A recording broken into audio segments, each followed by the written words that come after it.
Okay, welcome everybody. My name is Ed Lance, and on behalf of Uprising Together, Toddy Blackstone and team, I'd like to welcome you all to today's call. We usually do in-person meetings here in LA, as many of you know. However, since the fires this month, we decided to meet virtually. And we'll be resuming our in-person meetings next week and going hybrid. So we'll also be doing a Zoom concurrent with the live events. I wanted to let you know briefly that we just launch a new website. I'll share that with you. Our website URL is uprisingtogether.love. That's uprisingtogether.love. And let me find it here. Thought I had it queued up and everything. Here we go. Take a look at it. Let us know what you think. We're still tweaking it, and we would be glad to have your feedback.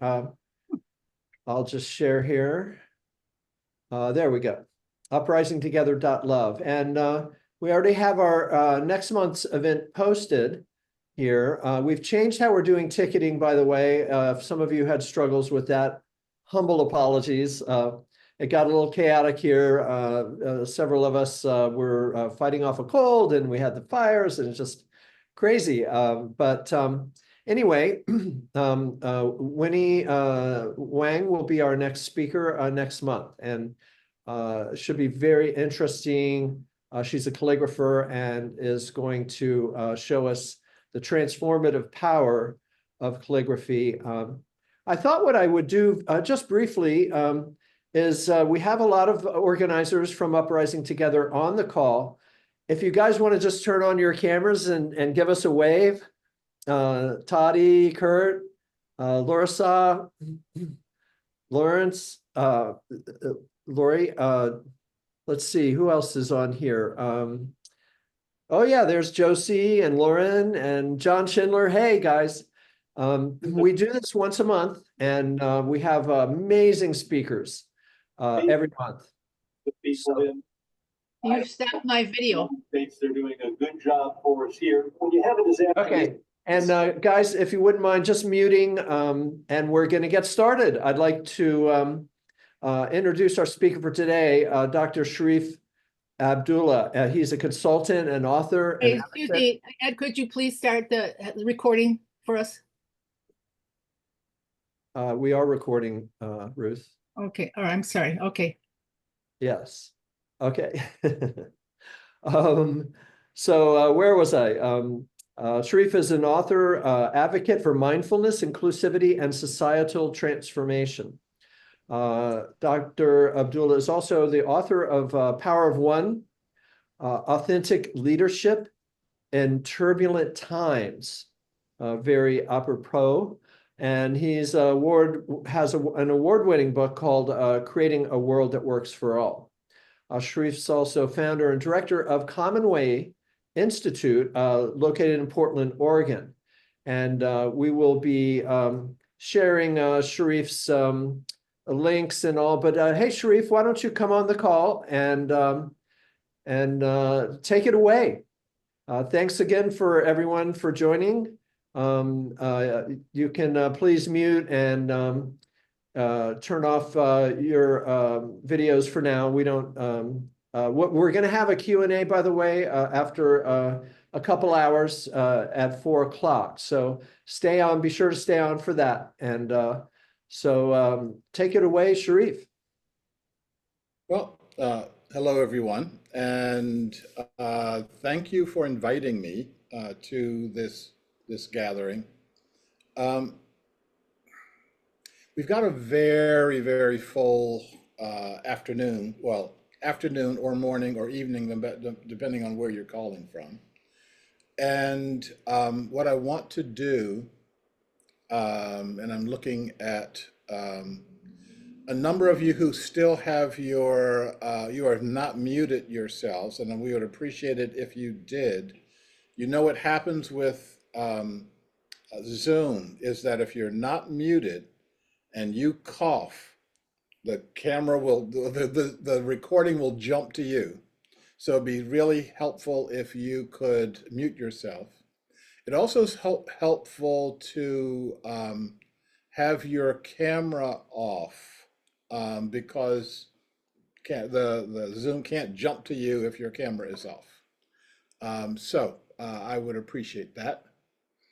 Got some housekeeping to do here, so let me get my housekeeping slide up here.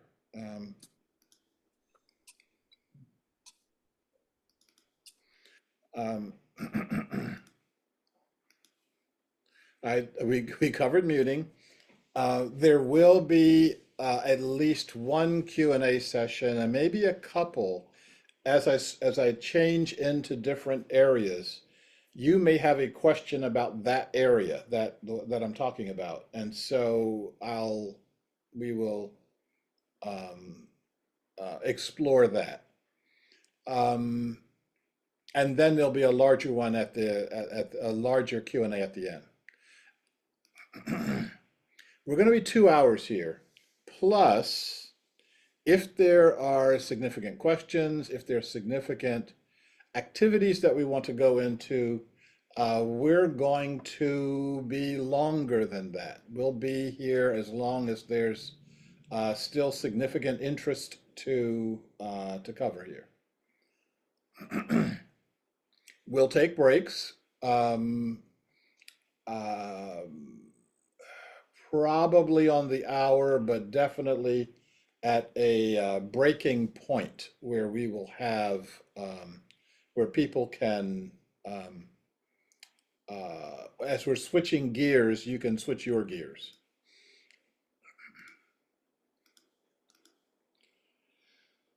I'm going to do this twice. I'm not being paid to be here.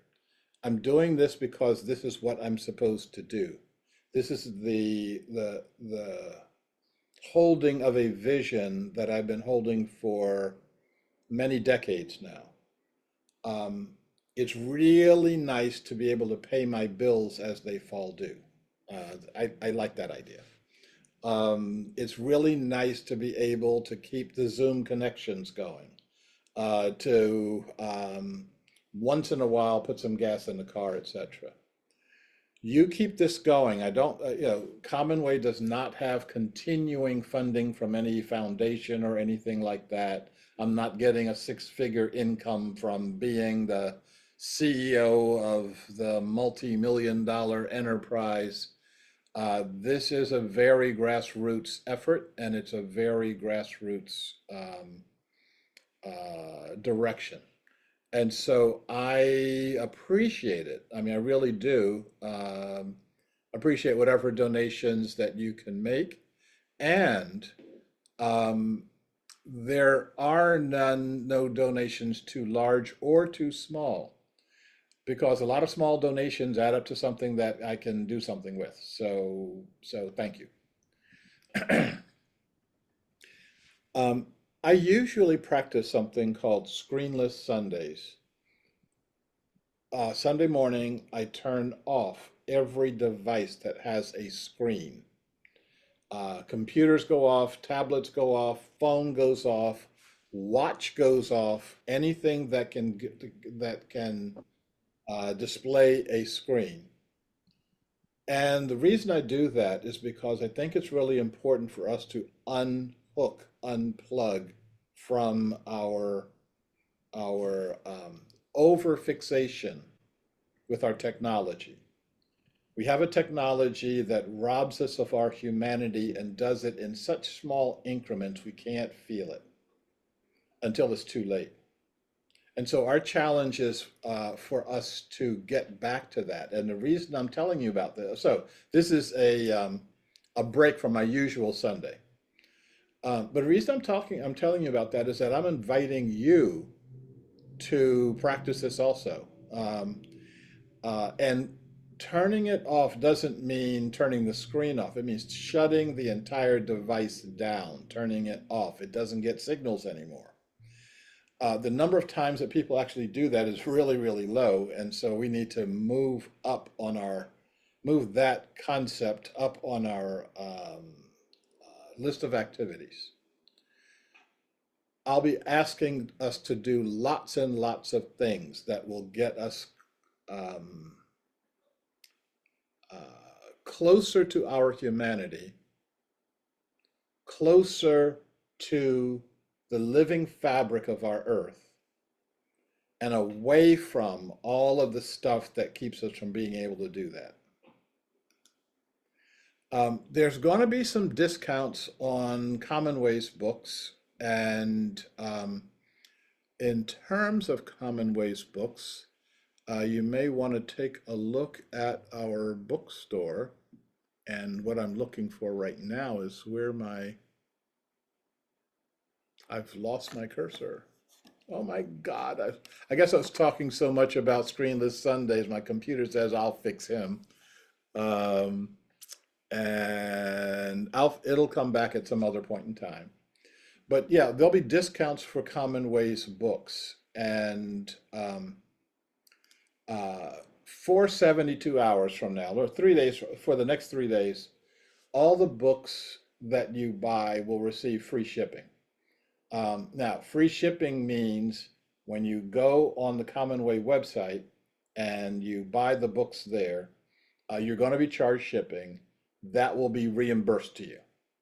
So it'll be charged to your card, but you'll get that back.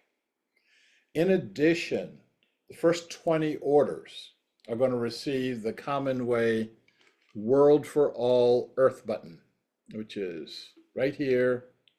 I'm trying to get it without a glare on it. I wear this every single day, and it's my reminder to keep my mind out of the problem and into the solution. It's my reminder to keep myself focused on what's important and to focus away from the things that are designed to distract us from the most important work that we can do, which is the founding of a new civilization, a civilization with values that are rooted in the respect for all living beings.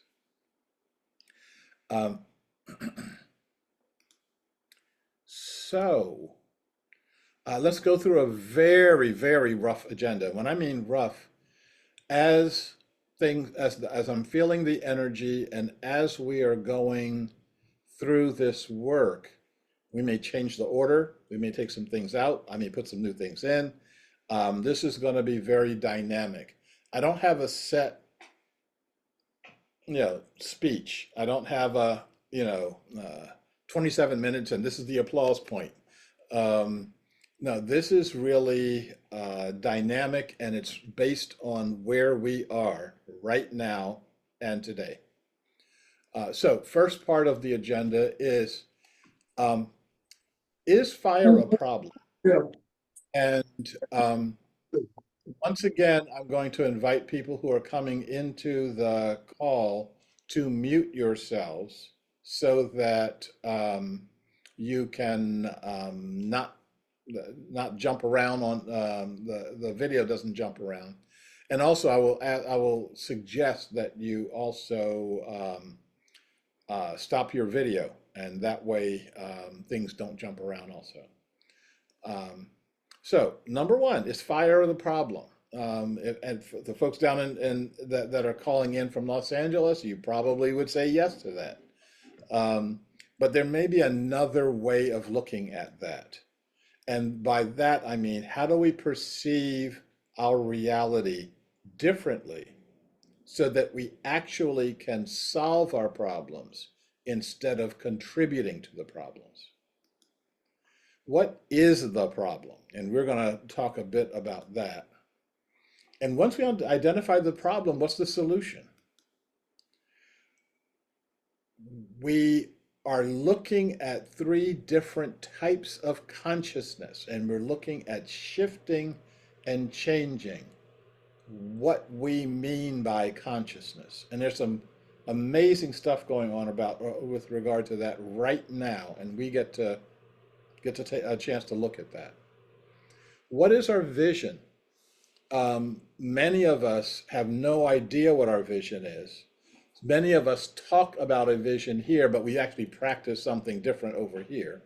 So we get to start nailing down what is a vision.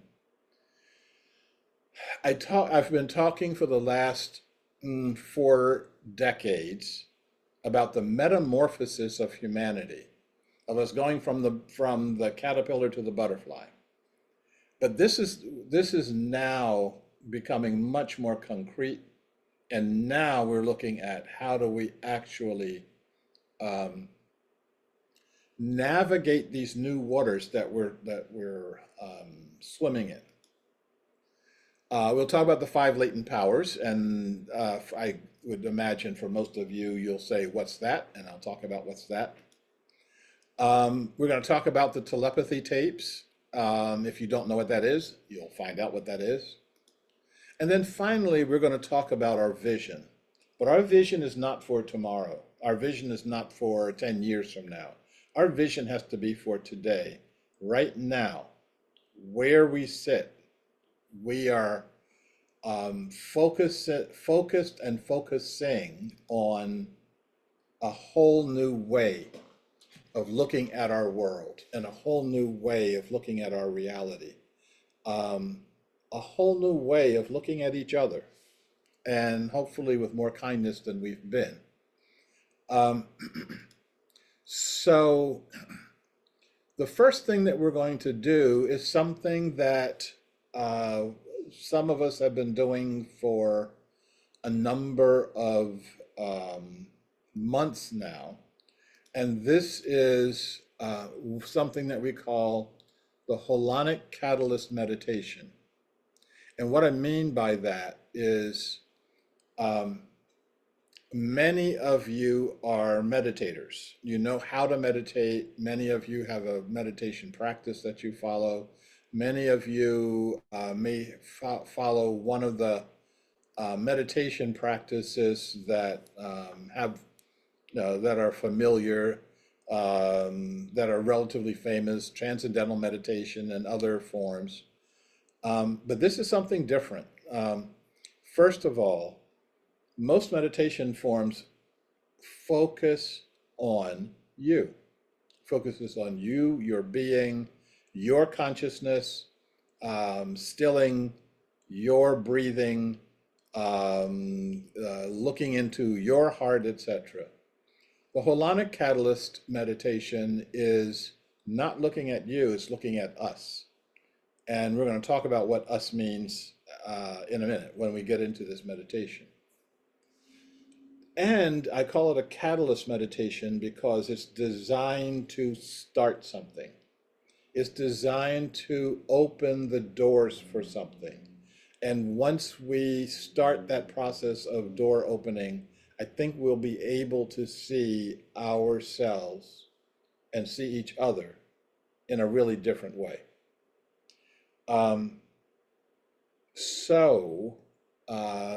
Let's begin. I hope that you are comfortable, for those of you who don't have a meditation practice and don't know anything about meditation, if you can just open yourself, open your heart, listen, and let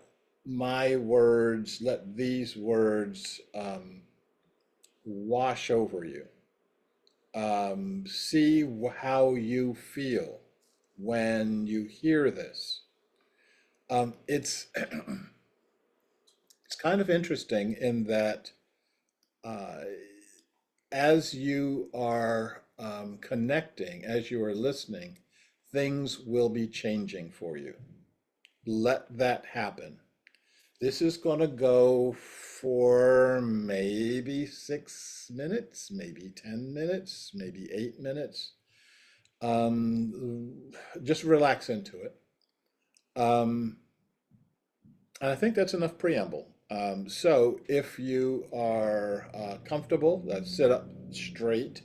If you're lying down, lie down straight. Um, uh, Take a few deep breaths, and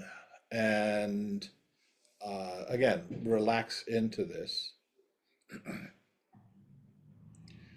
We act for ourselves personally.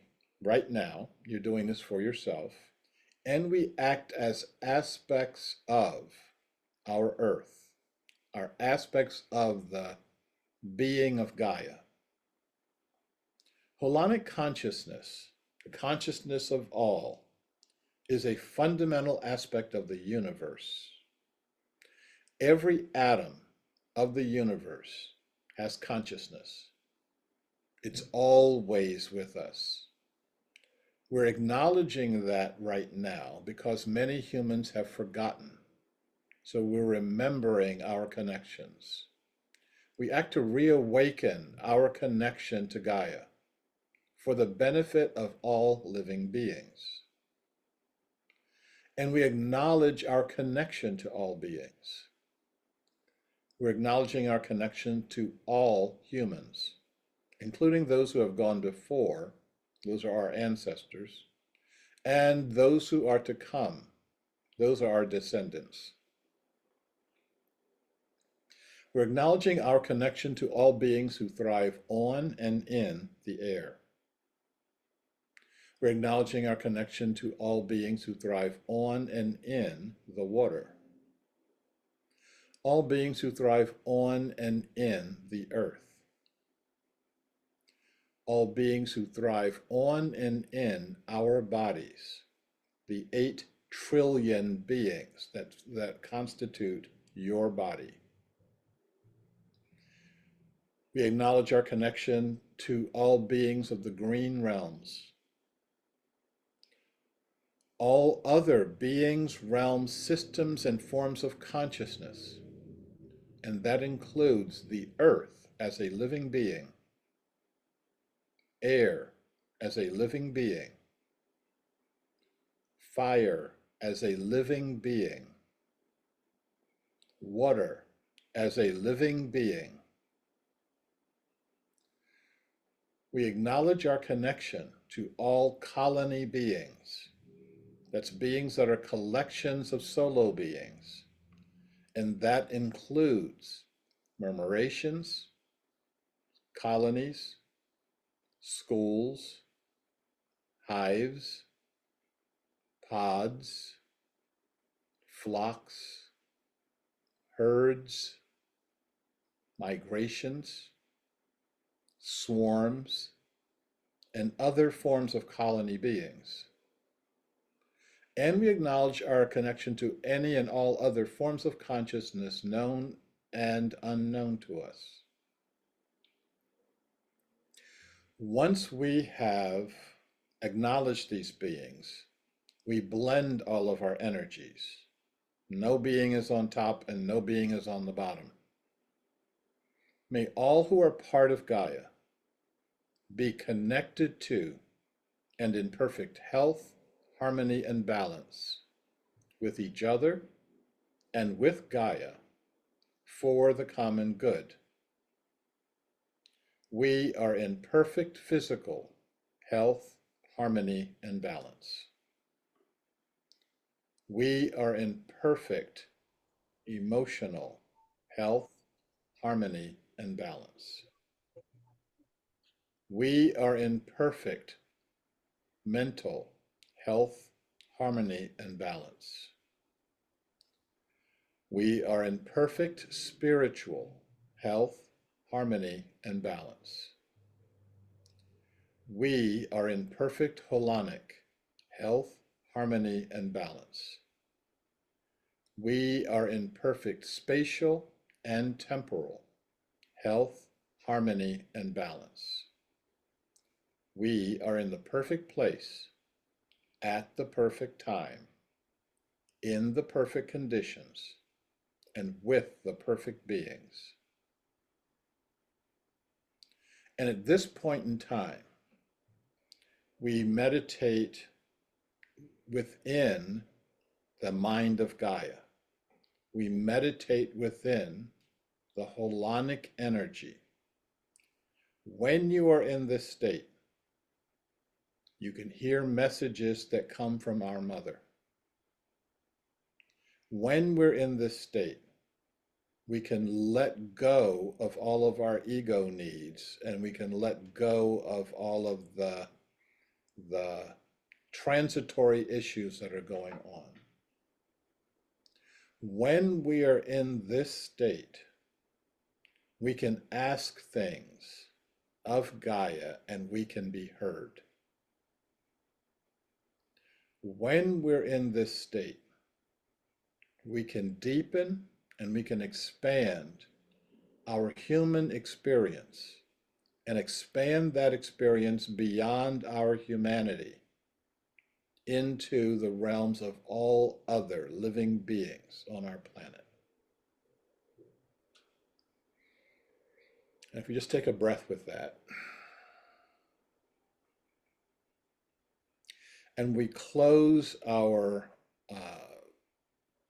catalyst meditation with an inclusivity mantra, and I'll be saying this to you now, and at the end of our talk, we'll be saying this together. May I be well. May I be secure. May I be happy. May you be well. May you be secure. May you be happy. May we be well. May we be secure. May we be happy. And may all beings be well. May all beings be secure. And may all beings be happy. And that is our catalyst meditation. Since August, there's a very small group of us who have been doing this daily. It is setting seeds for us. It's setting seeds for our humanity. It's setting seeds for us moving forward into a whole new reality. So we are, I'm going to do something here.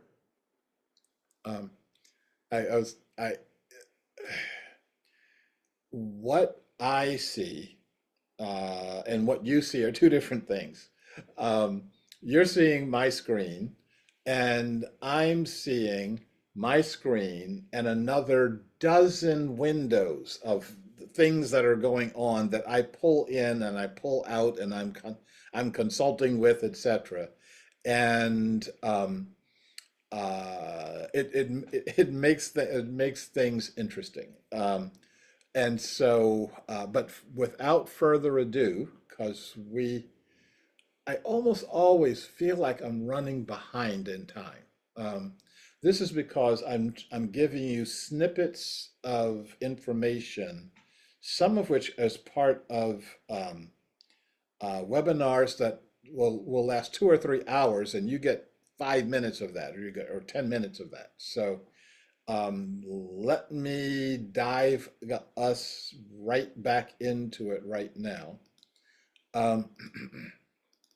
And let's ask the question, is fire the problem? I think that anyone who has lost their homes, anyone who has lost their livelihood, anyone who may have had family members or friends who lost their lives in the fires that have happened in the Los Angeles County area would say, yes, fire's a problem. I'm going to invite you to look at this differently, because once you start looking at it differently, you can start seeing that this fire, that this issue may have a completely different solution for you. Some of you know the work of Carl Anthony. He's relatively well-known in California circles, architect and ecologist, a black architect, a black ecologist. And Carl says something when he does his talks. He says, an earthquake is not a disaster. An earthquake is a naturally occurring event. The disaster is putting your house on the fault line. And we can paraphrase that. Fire is a naturally occurring event, especially in some areas of the country and some areas of the world. The disaster is building a house of wood in a fire-prone area. But we do that. We do things like that because we think about the world a particular way. The way we think about the world is based on how we have been trained to see the world. And what we are doing right now is learning how to train ourselves to look at the world a different way, to perceive a different reality. What is the problem? The problem is not what you think it is. Our problem is far larger than climate change, far larger than racism, far larger than COVID, far larger than politics, and far larger than anything else like that. When I went to Clark University in Massachusetts, and I got my, Clark was is a college that specializes in psychology, and that meant when I was going to school, that meant studying a lot of rats, lots and lots of rats. So we did this experiment. You take two rats and you put them in a cage. You make the cage big enough, and you put enough food and enough water in the cage, and the rats will cohabit. You make the rats of different sexes, and the rats will cohabit a lot.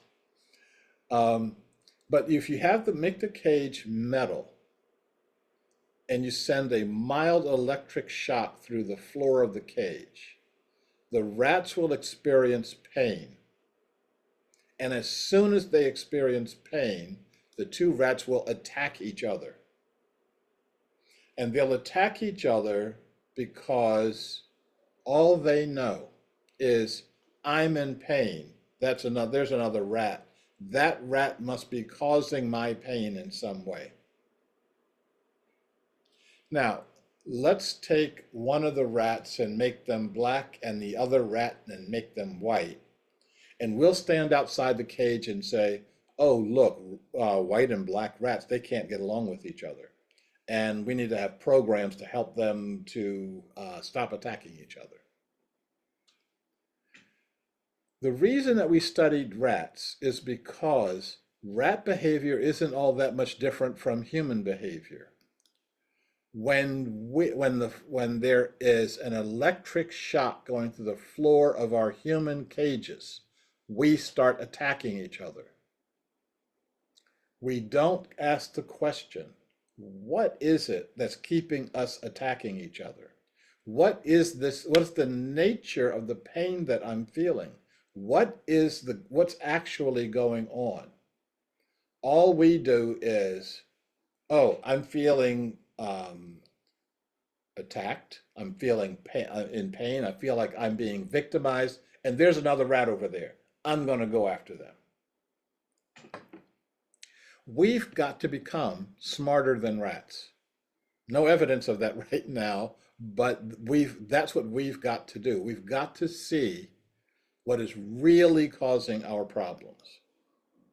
We're being both pushed and pulled into making fundamental societal change. Well, the thing that's pulling us is our vision, and I'll be talking about vision in a bit. But the thing that's pushing us is all the problems that we can see. As you know, the problem of the situation of an iceberg is that most of the iceberg is below the waterline. you don't see most of most of an iceberg.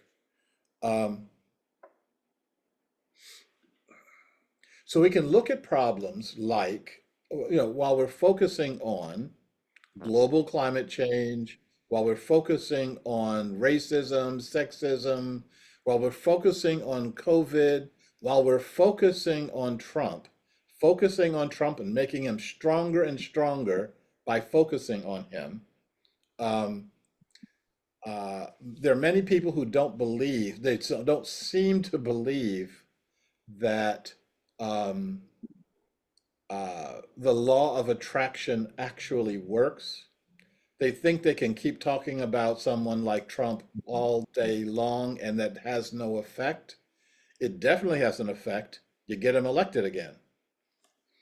Let me say this one thing since I put that up there. Back when Trump was running the first time, and everybody was saying, "Oh, he's such a fool. He's such a charlatan. He's going to be the death of the Republican Party, etc."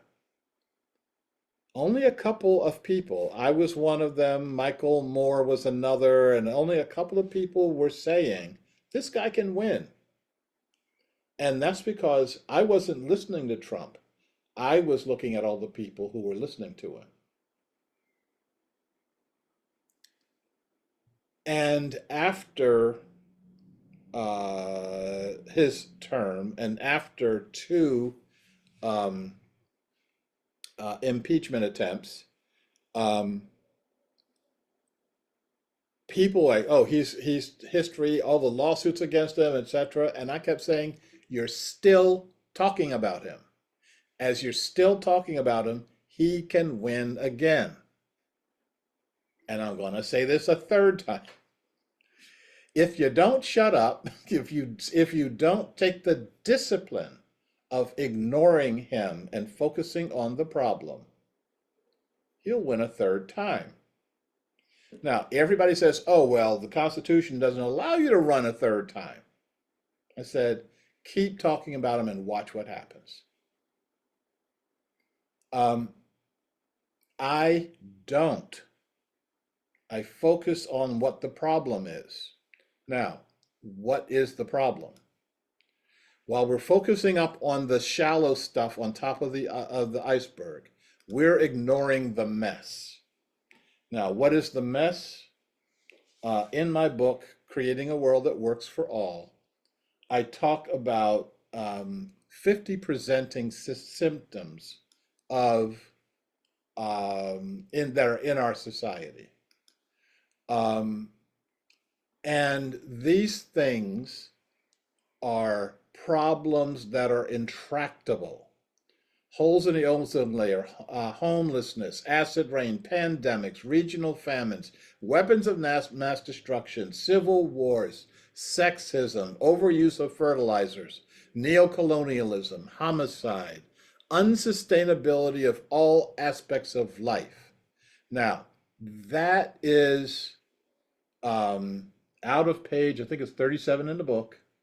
And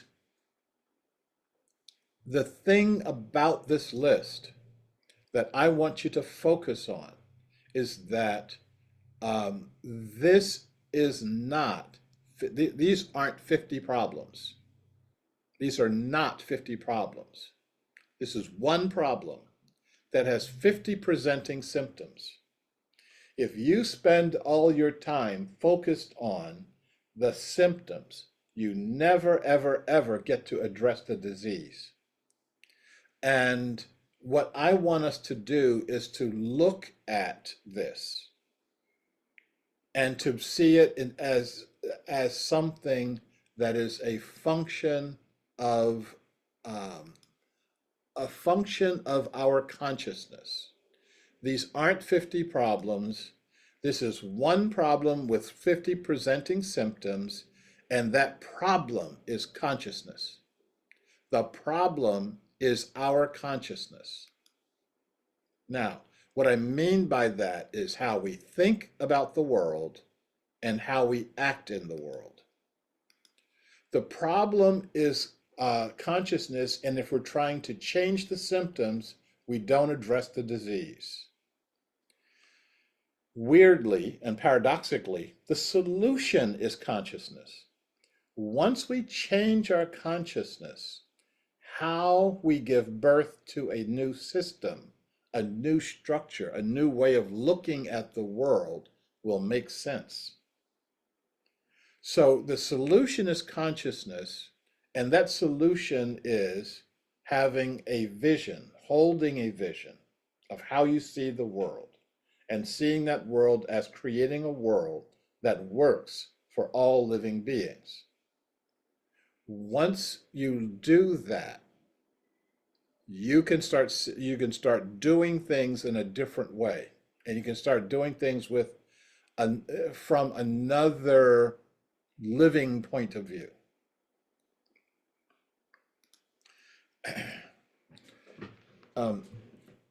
I have to keep reminding myself when I see things like this to use my indoor voice and not yell, scream, and throw things at the screen. What you're seeing is garbage sitting on the surface of Mars. This is trash blowing in the wind of Mars. It's there for only one reason. That trash is sitting on Mars because of our consciousness. When we start asking, why is there why is there so much trash in our communities? Why so much trash in our society? Why is there so much trash in the ocean? It isn't about ocean dumping. It isn't about, the only thing it's about is consciousness.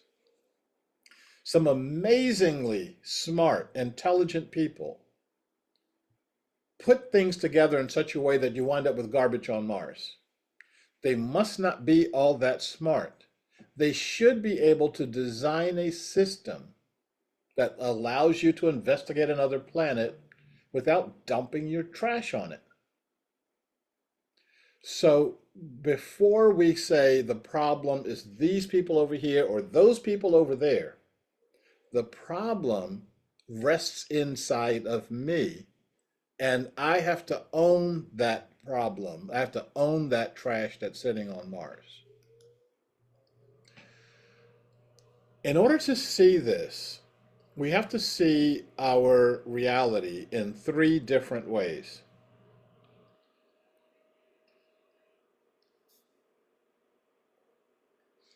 We have 3 different kinds of consciousness that come into alignment on our planet right now. Many of us think there's only one. But I talk about in creating a world that works for all is 3 types of consciousness, and that's the keepers, the breakers, and the menders. The keepers are the people that we refer to as indigenous people, native people, but they are the people who have the value of aligning themselves with, number 1, the divine, however you refer to it, the Great Spirit, God, whatever. Number 2, aligning with the earth. Number 3, aligning with each other. And each other means other human beings and other larger than human beings. These are the people who put no load on the planet. These are the people that if they create trash, that trash is compostable. The trash will make the earth better. So they're not burdening the earth. They're not burdening each other. They live within the earth's limits and the earth's tolerances. Then there's this other group called the breakers, of which all of us are. If you can understand what I'm saying right now, if you can understand English, you're a breaker, okay?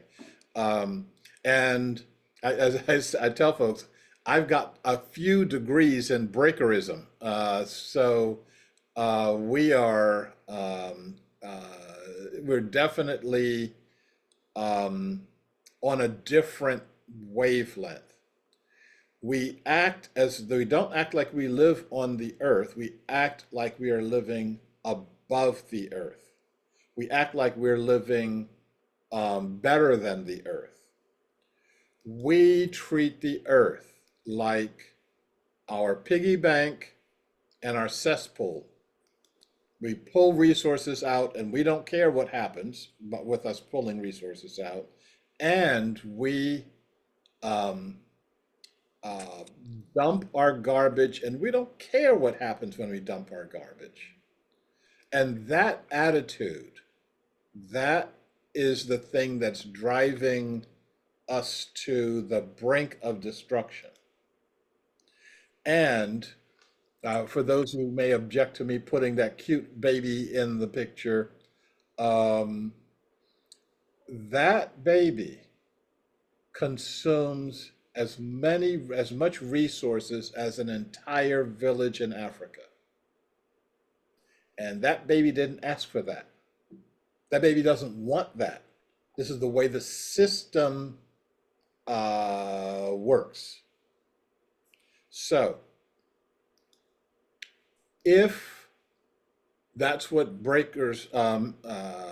keepers look like, if that's what breakers look like, what do the menders look like? The people who are going to fix our problems, the people who are going to mend the damage to our earth, to our systems and structures, and the damage in our own hearts. Well, what they look like is just like everybody else. You can't look at a person and tell whether they are a breaker or a mender. I would like to be a mender. I work diligently and I work every single day to remove the breaker consciousness from myself and to open to a whole new way of looking at the world. And I invite each one of us to do that. So it's not about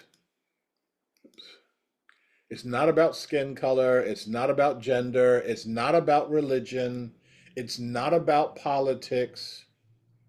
If you spend all your time looking at one of those issues and thinking that you're focused on it, you're focused away from the problem. It's about consciousness, and that's what we need to be focusing on.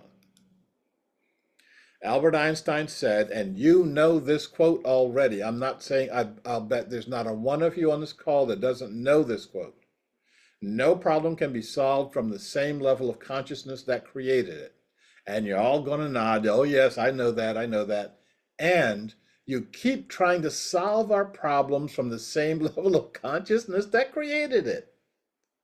When do we stop? When do we get the discipline of stopping?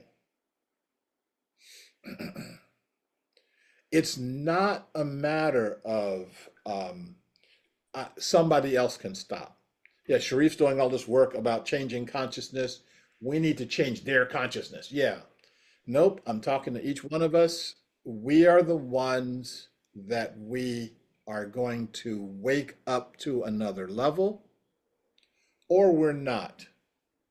And if we don't, and I mean don't do this very, very quickly, then that simply means that you'll continue to be part of the problem. And as the earth is moving us away from that problem, we get moved away with it. If that's your path, then so be it. I'm sorry to hear that, and I wish that you had a different path, but that's what we're looking at. I am going to invite whoever has their microphone on to turn that off.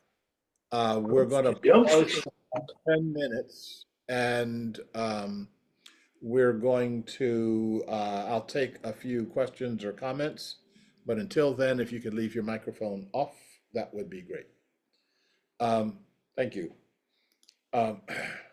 So we're out of balance.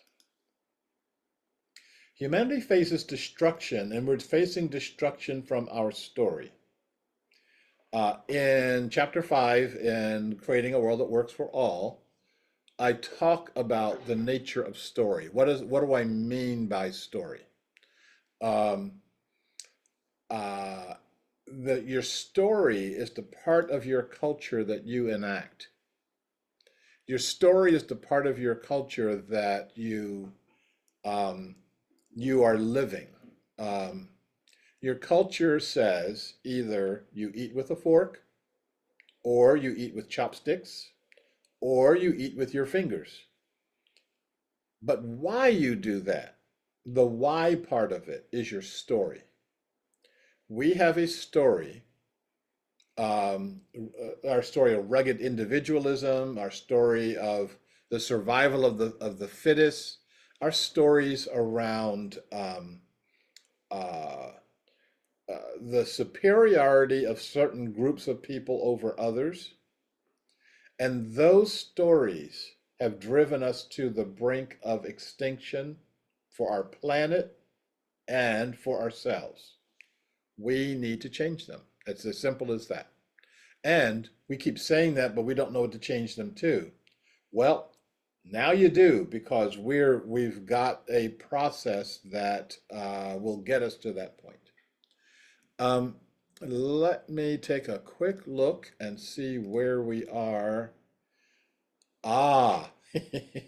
Where we are is we are about to give birth. For those of you who have given birth, for those of you who have seen the process of giving birth, you know some things about it. When I talk about us giving birth to a new society, I'm talking about a process that's amazingly messy, yucky,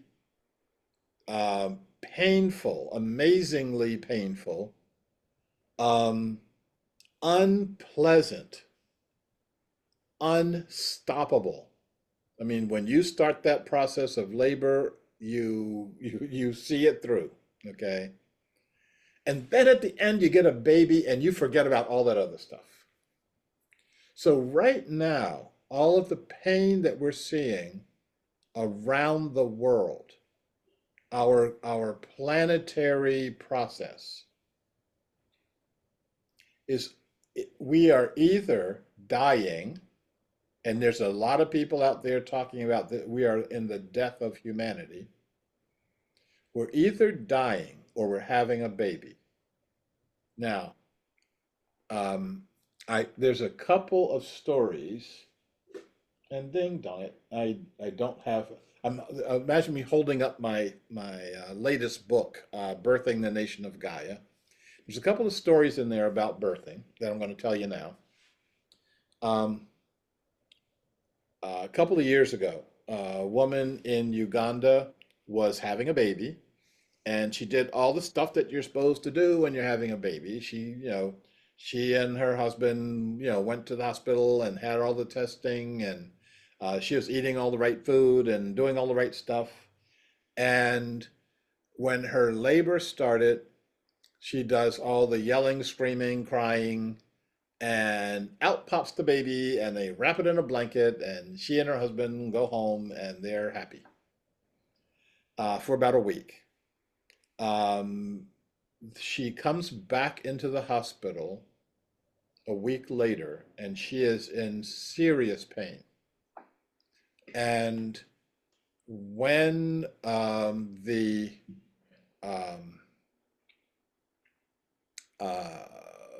when she enters the hospital, the first thing they ask her is, "Are you pregnant?"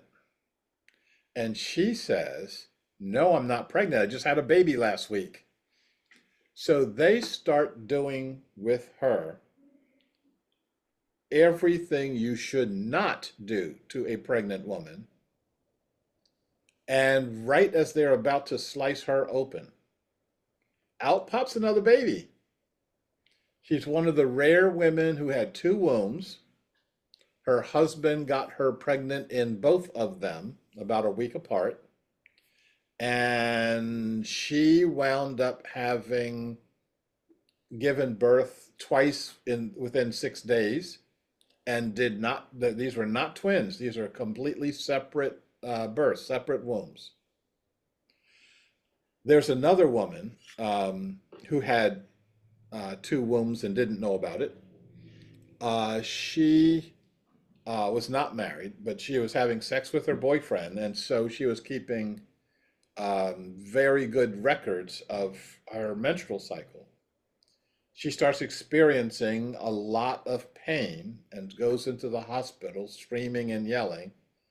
And the first thing they ask her is, "Are you pregnant?" She says, "No, I'm not. I keep meticulous records of my menstrual cycle. I just had a period last week."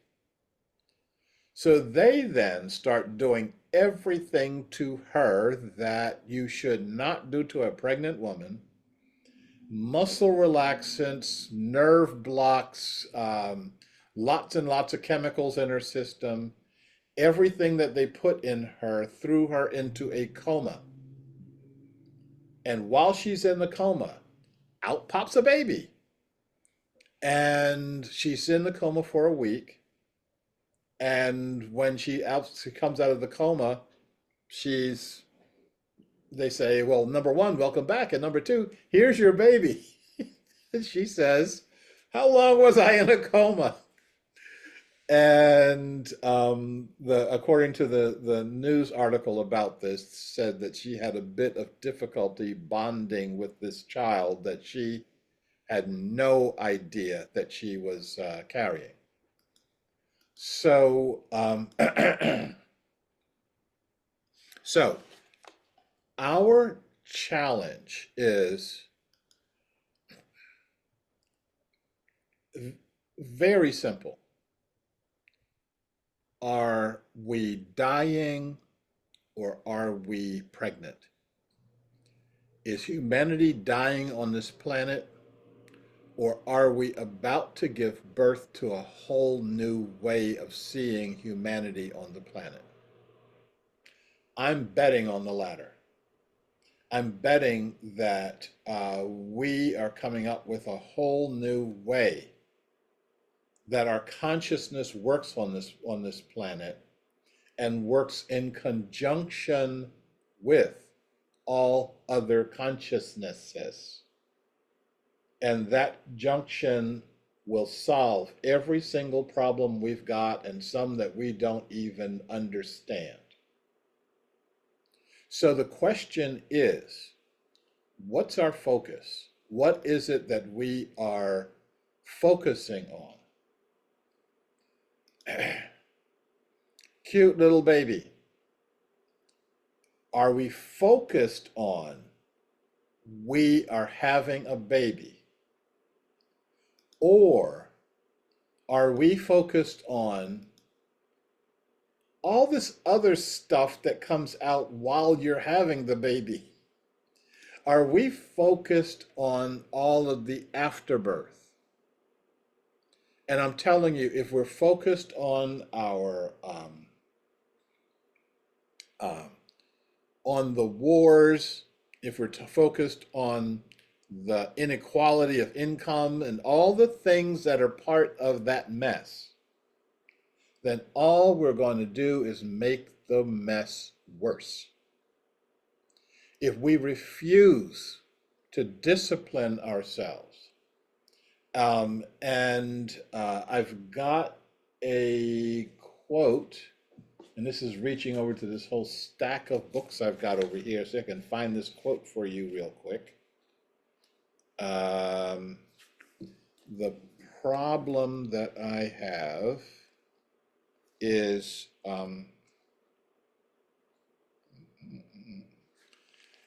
I've got this is my working copy of Creating a World That Works for All, and I've got almost every other page marked to the point that I can't find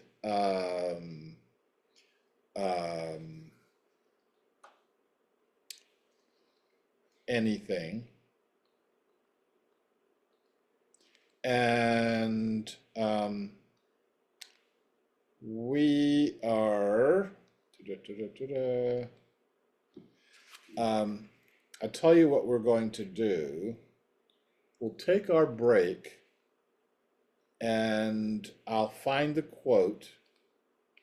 I'll come back with the quote, and that'll give you a chance to um, stick some questions in the chat box, or give us an opportunity to get some questions live from you. Let's do that. Our break is going to be 5 minutes, and I'm going to set my timer for 5 minutes. And when the timer is up, we will come back. I start talking immediately when the time is up, so I'm going to suggest that you come back expeditiously. Okay, so 5 minutes by my time, and I will talk to you. We will resume at that point.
Okay.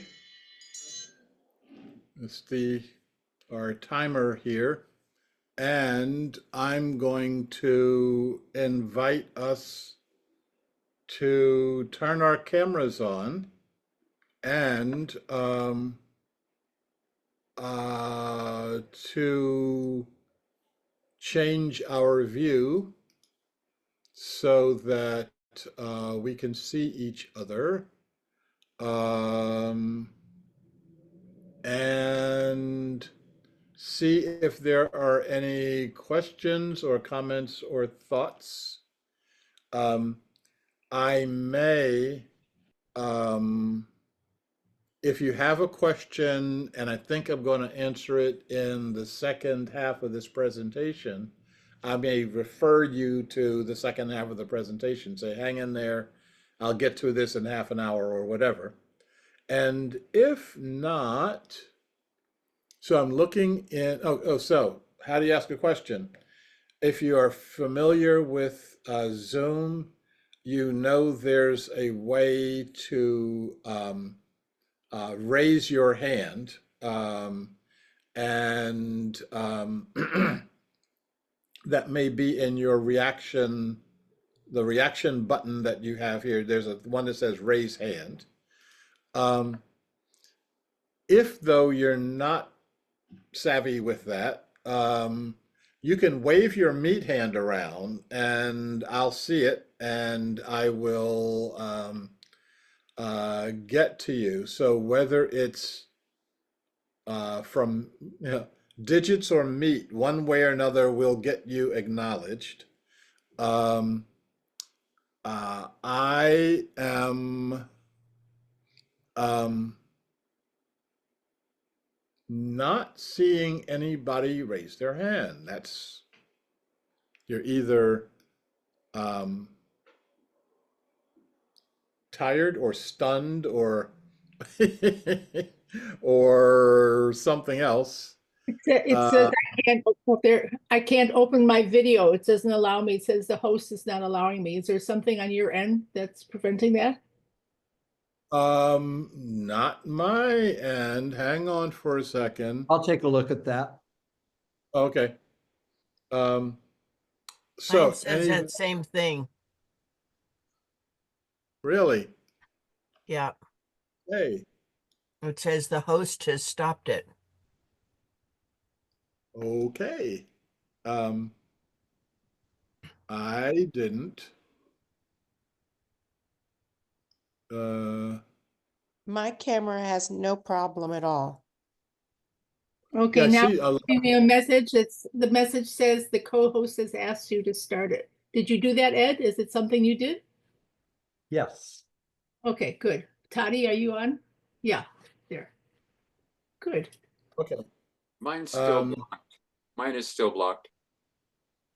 I can't see who's talking, so if you Stone can Man. identify. Stone Man. Okay, hang on. Yeah, we're getting to it. Okay, thank you.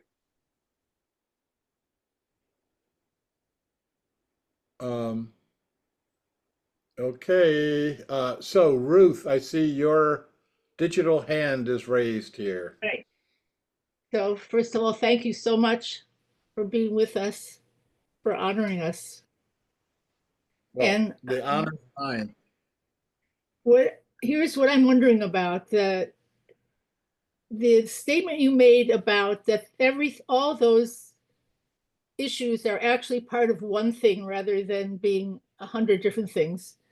I remember someone saying that like the fingers of the hand, you mentioned all these different ecology and this and side, and they're all connected to the wrist. So it's I understand that process, but I think it's very hard for us to think of the wholeness of a problem without getting specific about the individual thing. I agree with what you're saying, but I think the challenge is, for me, is to be able to embrace the entirety of it. And I know it's about consciousness, but we have to be trained a teacher of mine once said, the only time we're truly conscious is when we notice that we're unconscious. So I assume that you're going to give us perhaps some exercises or some way to some picture to have in our minds so that we can start thinking about this holistically rather than as an individual problems that we're just facing. Yes, and that's a good question, I'm not sure this is a great answer, but it's the answer I got right now. Okay. I'll take the- it. I was doing a talk, and some parts of I look, I talk to everybody, okay, and I've been to 45 different countries, and I've been to probably 120 to 130 distinct cultures. So many cultures within a particular society. I was talking with a guy who was saying, I am a farmer, I'm a grower, and I don't think that growers get enough respect in our society, and we're not, uh, we're feeding America, and people are, uh, dismissive of what we're doing, etc., and that's not right. And I said, this is a complex situation in that, on the one hand, if you eat food, you should be thanking somebody who grew that food for you. Okay, unless you grow all your own food, and most people, even if they're growers, don't do that. I said, on the one hand. On the other hand, while I'm thankful for you growing this food, I am not thankful for the chemicals you throw in there. On the one hand, when you're growing this food, you're doing that from um, understanding that you are touching the divine when you put that seed in the ground. You're touching the divine when you sprinkle water on that seed. You're touching the divine when your intention is to grow that food for someone like me to eat. And when I'm conscious, I'm going to be able to say thank you to the seed, thank you to the water, and thank you to the grower. On the other hand, if you are putting chemicals on that food in order for you to make more money, then you're not doing that for me. You're not doing that for the seed. You're not doing that for the water. You're doing this for some abstract concept called money. And that's the opposite of where you should be. And so the question is, how do we get to this place? How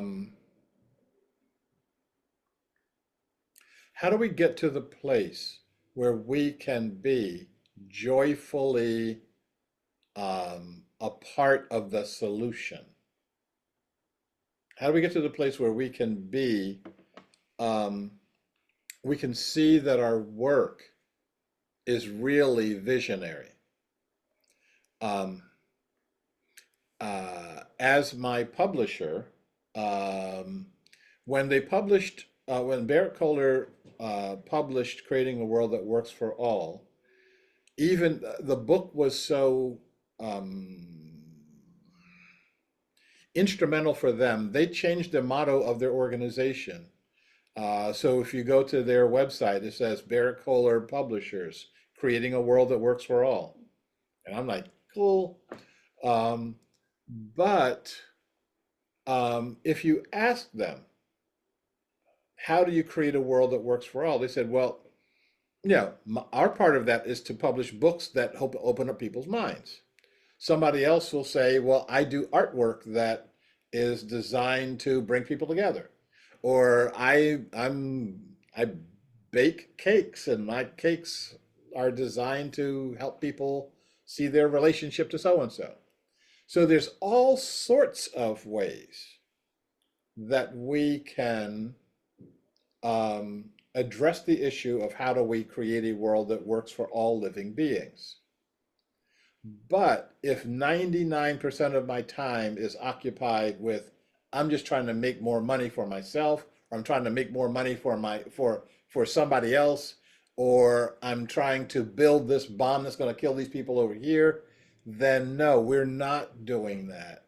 And that's how this is by using this model of having the vision, we can become clear and clearer about what it is we do and how we do it. Okay. I hope that is enough answer for you, because I can go on and on, but no, I can't go on and on because I don't have on and on time left. I But I guess hope the that- last thing I say is what is a reminder? You know how some people put a rubber band on their wrist, and every time they want to smoke a cigarette or take a drink or eat a ice cream quart, in one sitting, they use the rubber band to remind themselves. But how can we get to that place, the macro place that allows us to understand that everything is connected to everything else, and that this next action I'm going to take has profound consequence and ripple effect, Yeah. Well, the thing that I will suggest, and I will suggest this at the end of our time here today, is to do that catalyst meditation. Every day I deepen in that. Every day when you start seeing, okay, so I'm walking down the street and I'm seeing this gathering of crows. And I've noticed that there's more and more of them gathering. I'm reminded that I'm welcoming into my consciousness the consciousness of the crows. And through that, I get to see the world a little bit differently. And then I'm welcoming the consciousness of the squirrels. And I'm welcoming the consciousness of people who I actually oppose, who hold oppositional energy to me. Ruth, I'm going to say some more about that in a minute, but I see that Kurt has a digital hand up, and I want to acknowledge that. If there's one or two more people that want to throw a hand up or wave a hand around,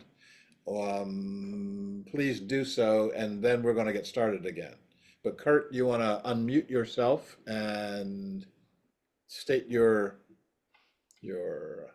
I'll turn my mic on. Thank you very much. And I just believe this is an outstanding sharing of our cosmic experience. As an educator, I think all educators like you are bringing forth the gifts and vision of each student.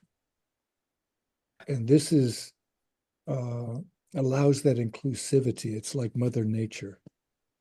And I wanted to ask you a question about your meditation. Is wonderful in its, again, inclusivity.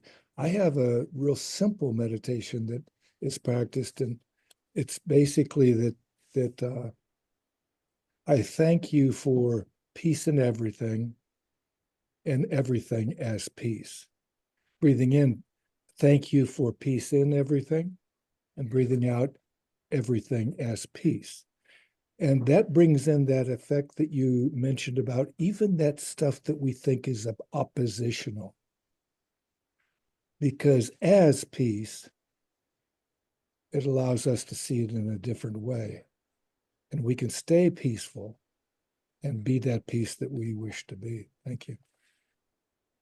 Well, number one, thank you. I wrote that down. Number two, and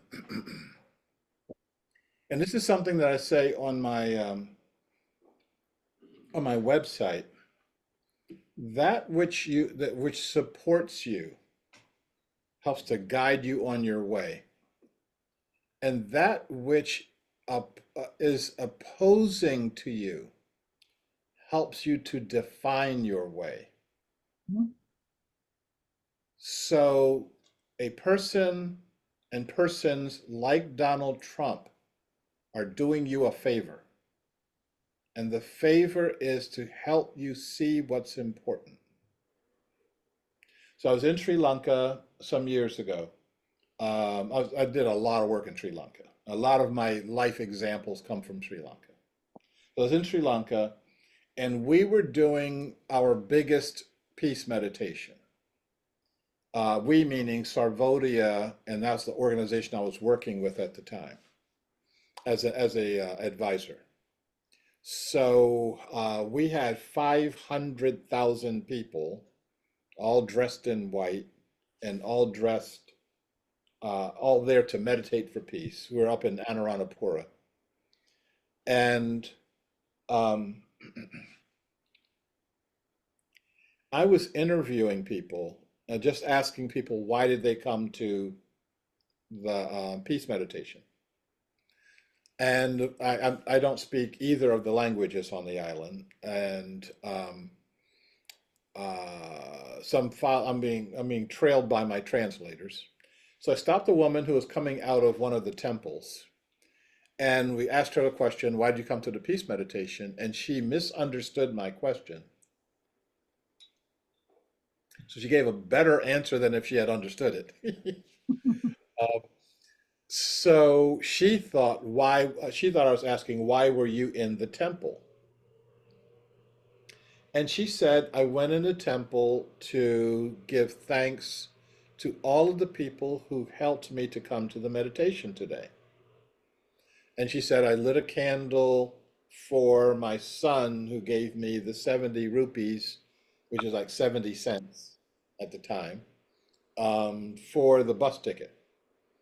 And I gave thanks to my daughter-in-law who fixed my lunch for me, fixed a meal packet for me. And she said, I lit a candle for my husband who told me not to come, told me I couldn't come. He said that there's going to be trouble there, there's going to be violence, I was going to get lost, who's going to fix his dinner, etc. And she said, as he was saying all this, she said, I realized how important it was for me to go. And that's what oppositional energy is there for. It's to motivate you to positive action. She could have done, my husband is such a jerk, he tried to stop me from coming, he did this, he did that. But instead, she lit a candle for him. Thank you for lighting the path. Okay. And we got lots of path lighters in this society, but we keep focusing on what you don't want them to do, and you don't focus on how is this making my path clearer.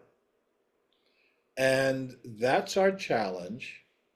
That's our focus. And Kurt, I think you were waving your meat hand around. Yes. Yeah, I did. And he brought up the point that I constantly am seeking to express to people is, like you had mentioned about Trump earlier, if we focus on Trump, we're giving him the energy to be able to be successful. And we, Successful at something you don't want to happen. correct, yes. You- That's the craziness. And like I put in the chat about Aikido, we use that force to juice us up to be able to Yep. express what it is that's for the benefit of all our relations. And when you talked about the cosmic consciousness and the this consciousness and that consciousness, there's no separation. And that's the beauty of it all. Okay, so number one, you're right, and you're right because you're agreeing with me. Number two, we're going a little bit deeper down this rabbit hole, okay? Because we are in a very interesting time right now. So I'm going to ask you all to remute yourselves and to turn off your video, and we're about to dive into this process. I'm jumping around on the screen. I'm trying to do the spotlight thing here. Goodness. I'm still jumping around on the screen. I can't believe it. Okay. Spotlight. Okay, here we go.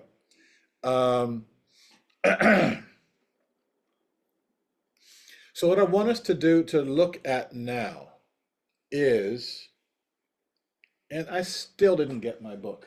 Hang on for a second.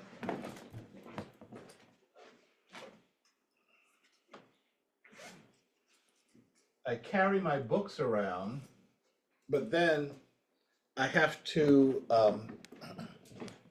have the opportunity to wave them around a little bit. Okay, so so this is Birthing the Nation of Gaia, and this is my latest book, and this is where we have the Commonway 1,000-year vision. Now, right now, we are living in a vision. This is from the Bible. Where there is no vision, the people perish. Proverbs 29:18. Right now, especially in this society, we lack a collective vision, but it's not too late for us to get one.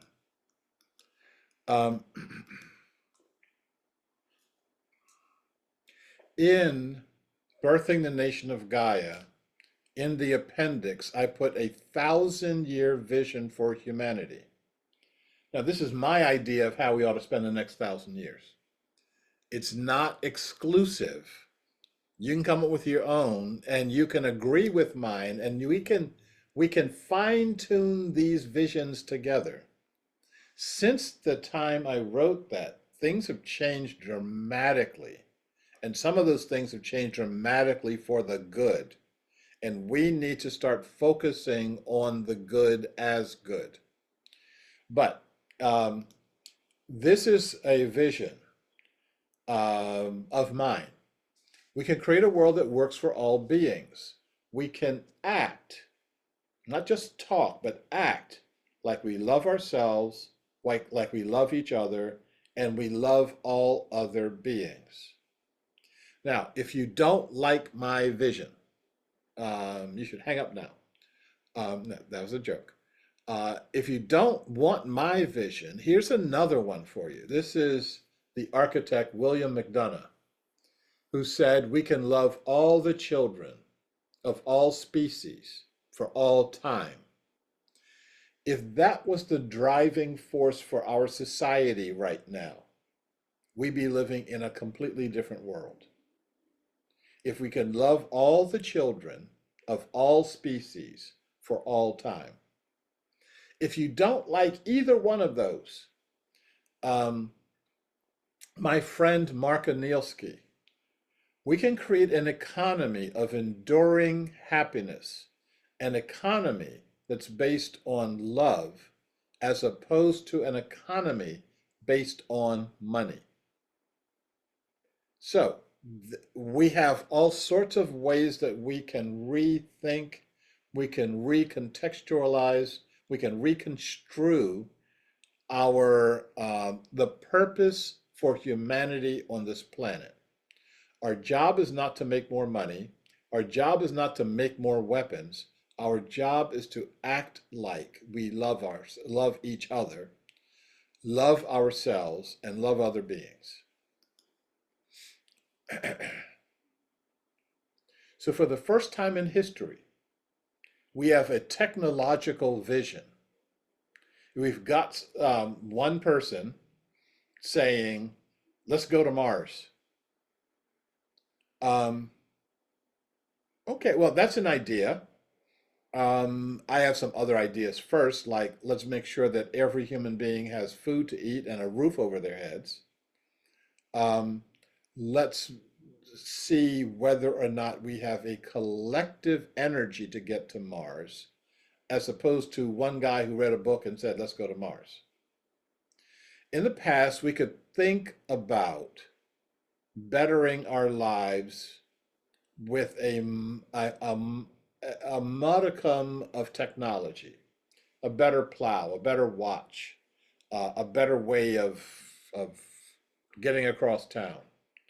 But now we're being driven by our technology, not driving it, and that has to change. So the metamorphosis of humanity that I've been talking about for the past 20, 30 years or so has begun. And it's begun in some very, very interesting ways.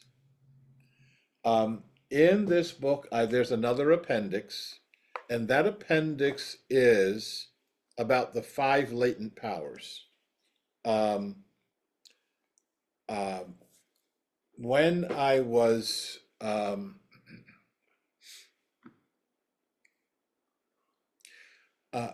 I wound up going around the world in this thing that I called the Search for Sacred Civilization.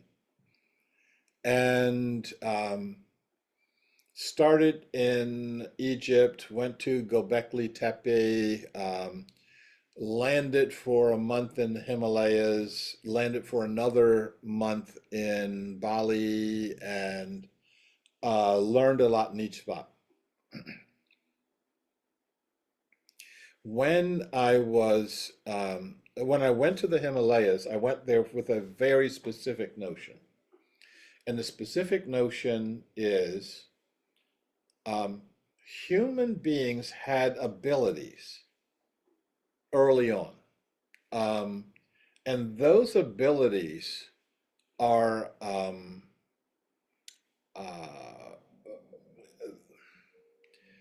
we built the pyramids. If you have ever seen the pyramids, you know what I'm talking about. If you have never seen the pyramid, put that high on your list of the next thing to do. Nothing, no words can describe, can get you ready to see the pyramid. There's no picture that you've seen that can prepare you for the pyramids.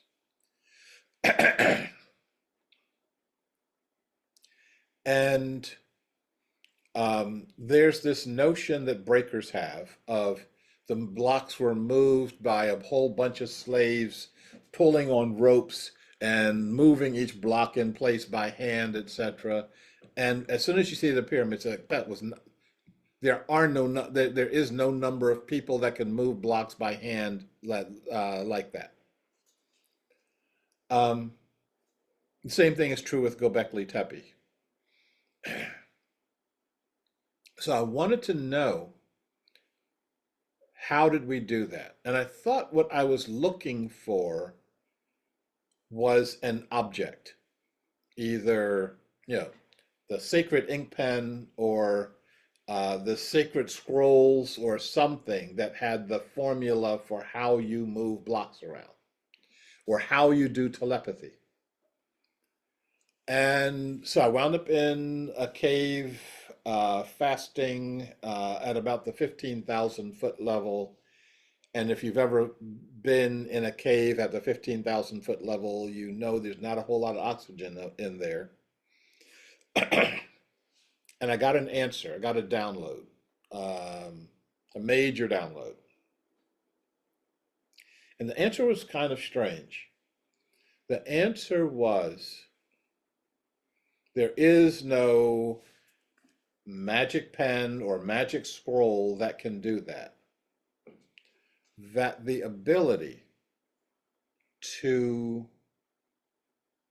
move blocks that weigh many tons with our minds, the ability for us to be telepathic with each other, is latent inside of each and every one of us. It's already there. The wiring is already in place. The thing that is not in place is this one element, that you cannot access that wiring by yourself. You can only access it in communion with other human beings and other living beings. So the powers will stay latent until we stop what the Dalai Lama calls the preoccupation with yourself. And we start looking at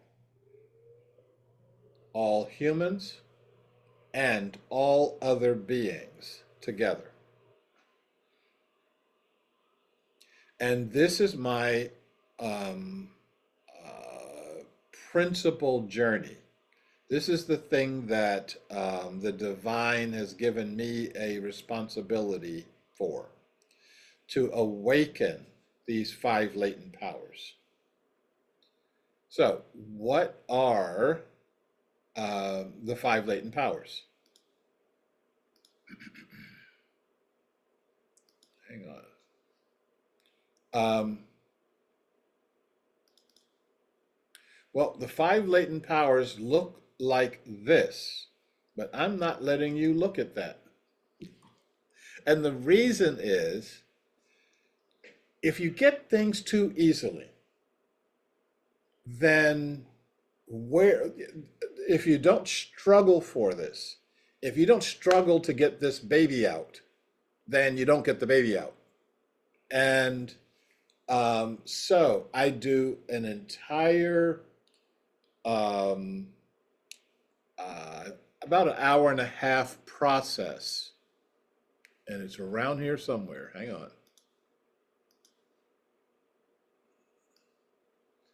on.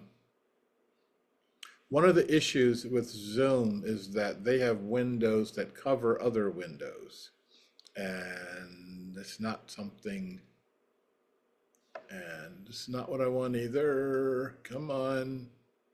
I'm gonna get this sooner or later. Here we go.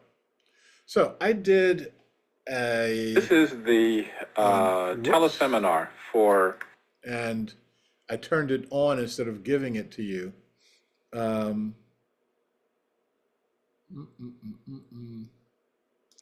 So here's a link for the 5 latent powers teleseminar. And now you've got it in your chat box, and you can go through the hour and a half of the seminar on your own. You don't need me to spoon feed it to you. You don't need me to tell you it's this in 5 minutes and you think you've got it. Okay, go through the hour and a half and let this happen. The other thing that I want to, let's go backwards. Oops. Close the window that's covering my screen. Hang on. Oh, no. I wanted to cover the screen. I want you to get this off of the this teleseminar that I just gave you. I'm not going Got to tell it. you what the That's not a window covering your screen. You know, that happens sometimes. Okay, carry on. Yep. It happens sometimes, but it happens definitely when I put it there. Okay, so I want to share one other thing with you. Da-da-da. And that is something that if you're not familiar with it, I want you to get familiar with it as soon as possible. And this is something that's called the telepathy tapes. If you are familiar with it, you understand how important this is. And if you're not familiar with it, I'm going to get you familiar with it in a second. And I apologize for looking off camera so often, but there's stuff over here that I'm trying to get you to. Okay, it seems as though my cursor disappears when I'm sharing a window, so I'm going to stop sharing. Oh, there's my cursor. So, the telepathy tapes, and there's a link coming up here. This is something that it's on YouTube, and it's about to go into your box here.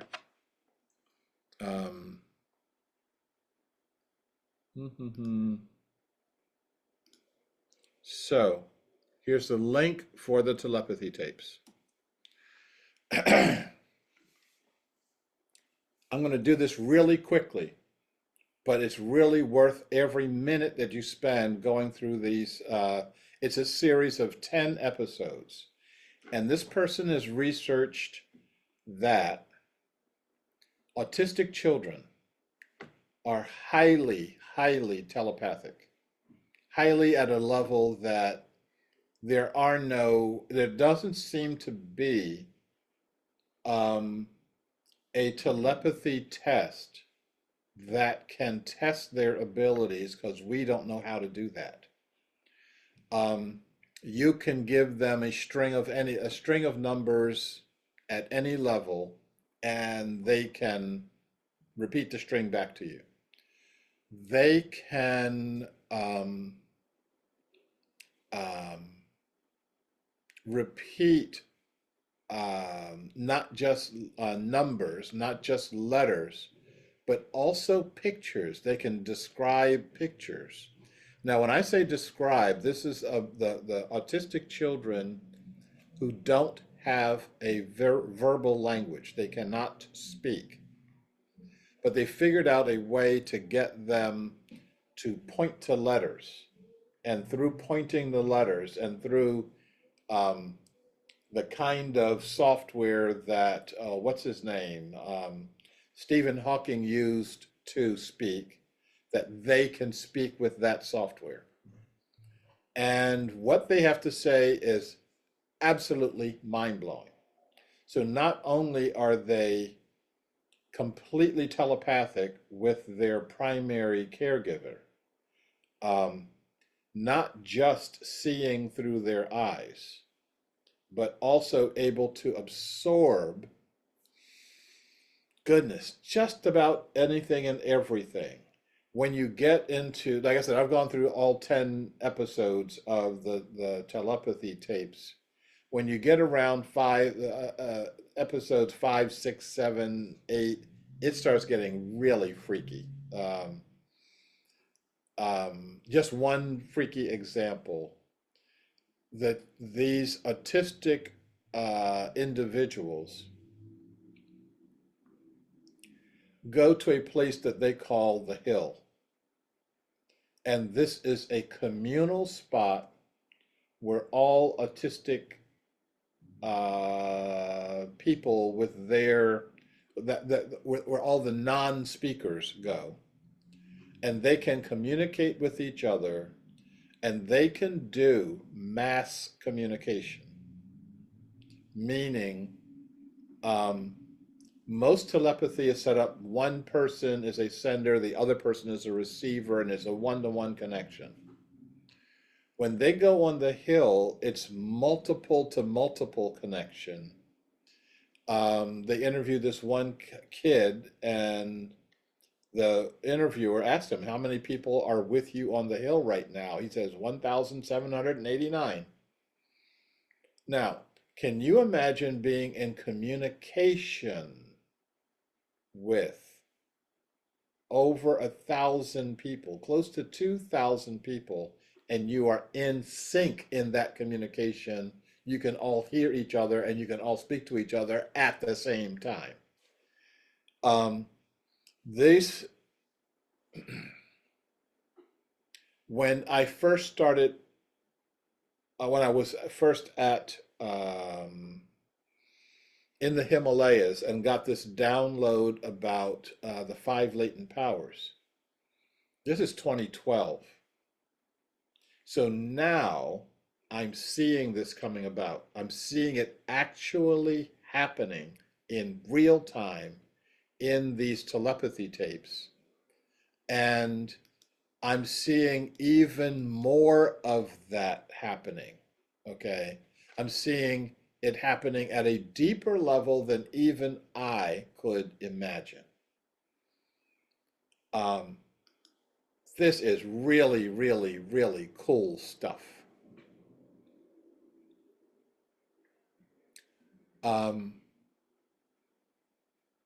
Where it goes, when you start looking, okay, so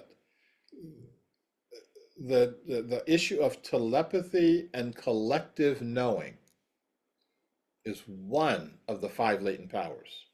The other 4, which includes spatial, like lifting blocks up and sending them around the earth, etc. It's like, yeah, I'll bet they can do that too. I'll bet they haven't done it because they haven't tried to do it. No one asked them to do it.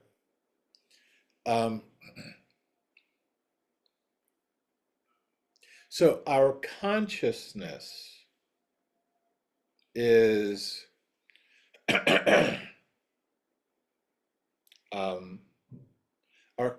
what we think of as consciousness is shifting right in front of our eyes.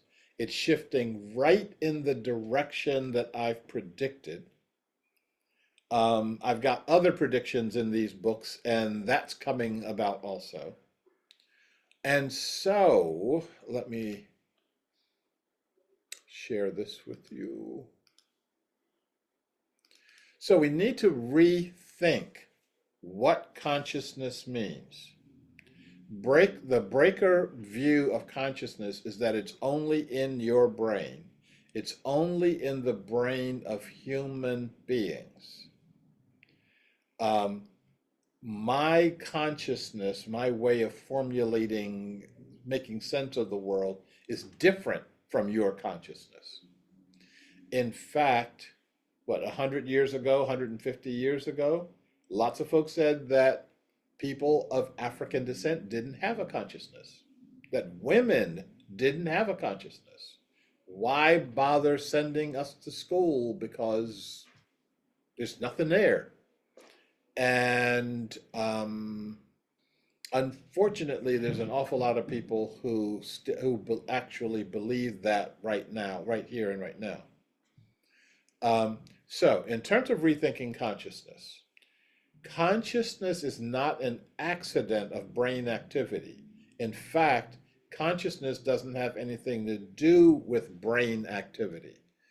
Your brain is like a radio, but consciousness is your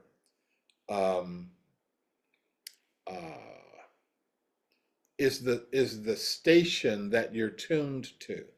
So if you're listening to music on your radio, the music is not in the radio. We know that part, but we don't seem to get it through the consciousness part. Consciousness is not located in the brain. The brain heart as a unit, as one unit, is the receiving organ or the receiving agent for consciousness. consciousness is not limited to human beings. Okay, so let's talk about what consciousness means and start to try to bring this back around to the issue of fire. This is one of the most beautiful sights on earth, and I don't mean the woman with the long white dress on, although she, not bad, but this is Mount Agnon, and not my language. And this is in Bali, and for those of you who have been to Bali, you've probably seen this.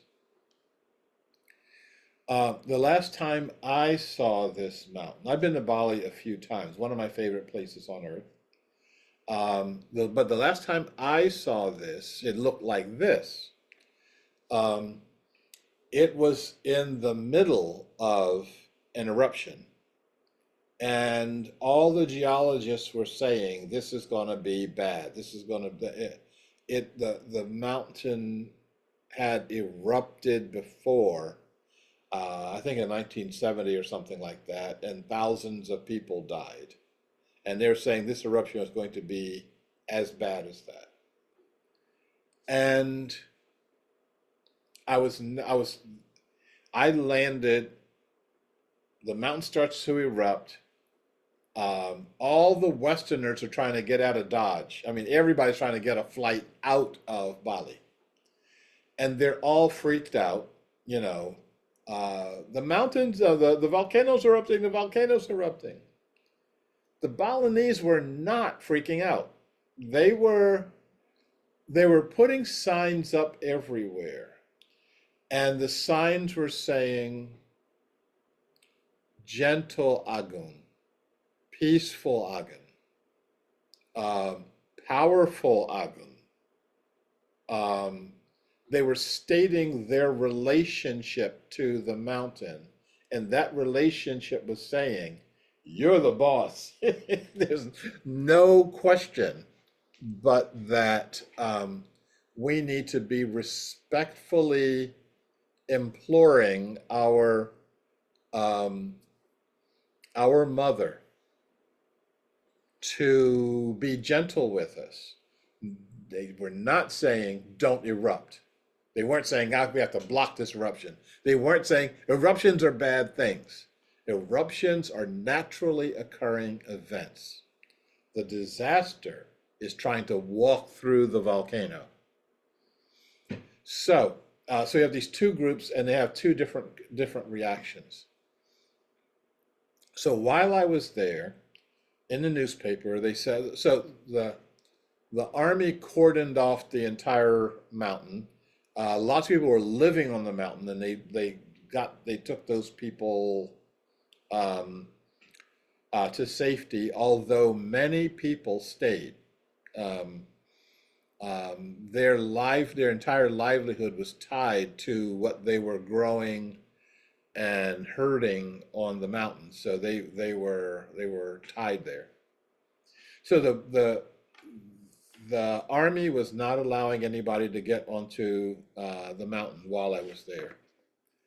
And I heard that they allowed 6 priests to go up on the mountain and spend the night.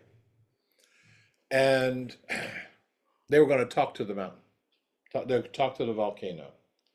And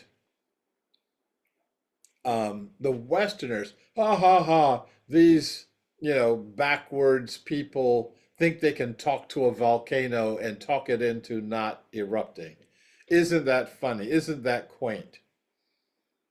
So the 6 holy folks came down, and they said, we talked to the mountain last night, and the mountain said that because we asked it to, the mountain said it wasn't going to erupt. And it's billowing smoke everywhere. I mean, they have this phenomena called cold lava, which is really something. balls of lava the size of a 2 or 3 story house rolling down these streams. And when it gets to the bottom and hits something, it bursts into fiery lava. And so, yeah, this was pretty interesting. I saw some of that, and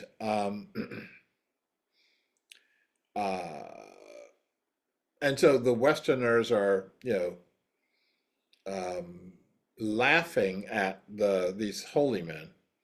And the holy men said, we talked to the mountain, and the mountain agreed that it would not erupt. That the next eruption would happen in 2046, and that one will be twice as hard as this one was supposed to be. And so that, but 2046 gives you plenty of time to move people off, to deal with what you got to deal with.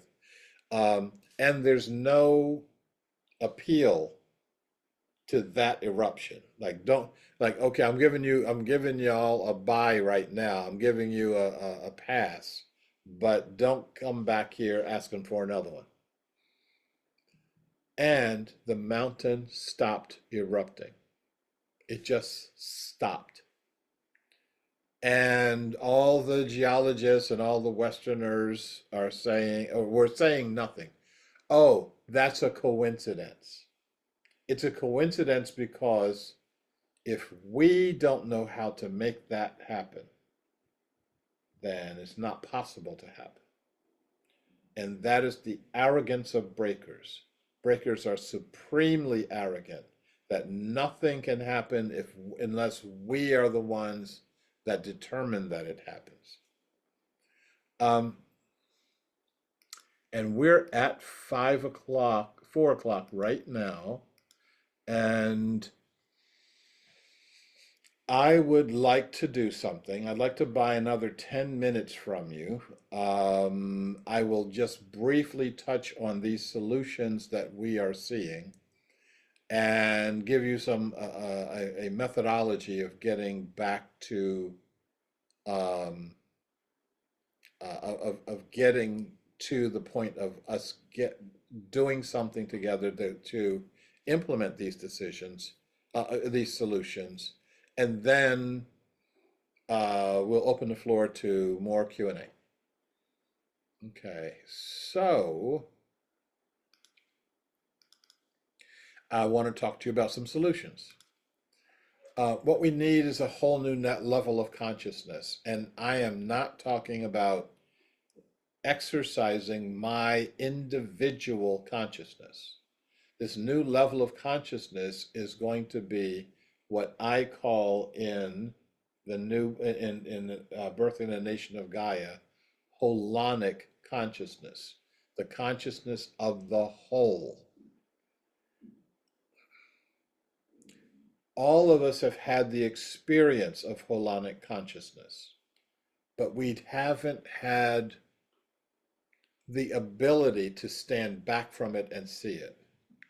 All of us have had the experience of being called to a level of consciousness that is beyond your what Peter Russell calls the skin encapsulated ego.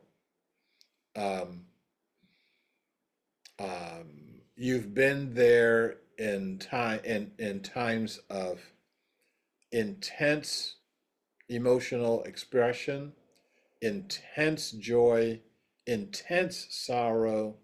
When you watch what human beings do in an earthquake, even before the ground stops shaking, we are working to rescue other beings. We will put our own lives on the line to save others and not think twice about it. No fear comes up. Our hearts, when we're in the middle of doing that, our hearts feel pure. It's not like we're trying to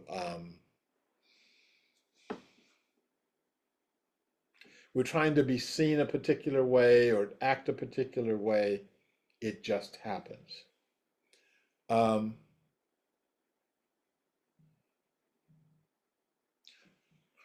I have so much more I can say about that, but I'm not. um, so how do we work with the living spirit of fire? Well, the first thing we do is acknowledge that there is a living spirit of fire, that the fire was here way before we were.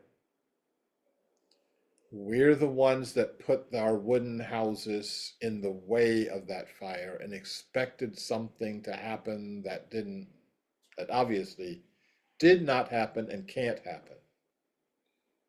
When we go back to putting our houses in place, are we going to put our houses right back on that same fault line?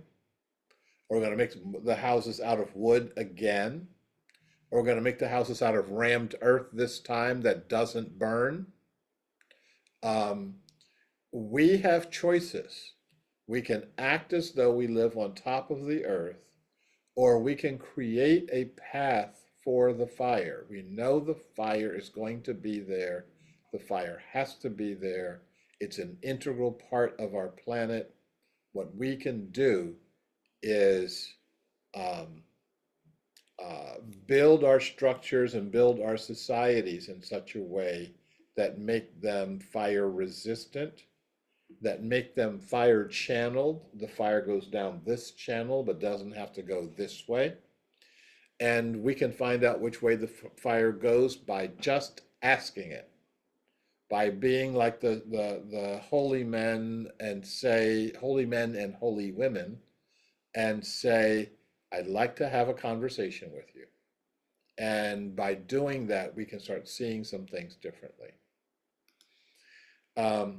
You can join our Catalyst meditation. I'm going to be opening that up. And if you are interested in that happening, and being part of that, send me, oh, I didn't give you my info here. Let me give you my info. Send me a text message and say, I'm interested in the Catalyst meditation, and we'll get you involved.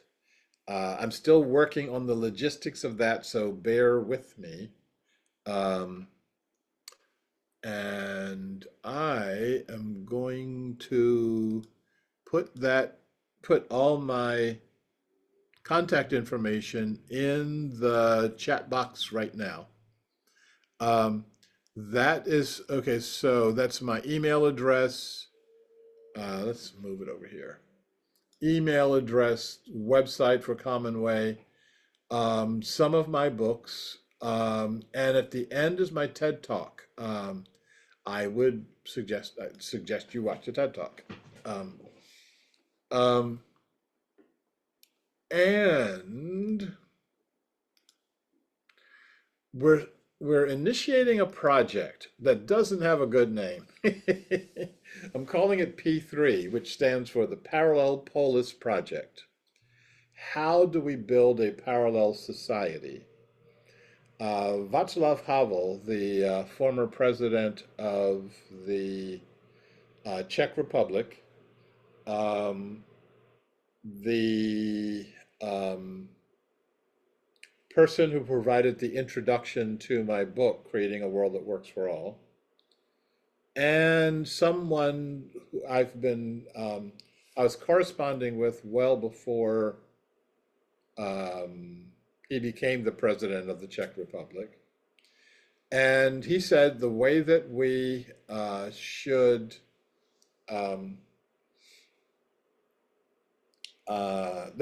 he defeated single-handedly the Soviet Union without firing a single shot. So how do you do that? Well, this Parallel Polis project is for us to start designing a new society based on our values and doing it literally from the ground up. All the pieces are around us. We are being taught to see those pieces as a problem. The pieces are not a problem. The pieces are the solution. We just haven't woven the solution into the solution it can be and it should be. And so another solution is for you to make a donation, and we can then, I mean, we're literally talking about doing project work with, 30, 50, 100, 200, $500. We recently had a significant, a more significant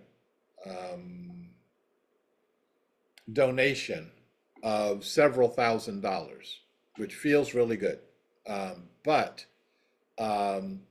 if we're going to build a whole new society, we're going to need tens of millions of dollars. And that comes from each one of us doing our part. Each one of us creating a colony economics, an economics based on an ant colony. And I'm putting the donation button. Remember I said I was going to do this twice? That's the second time. That's the end of me talking about donations. In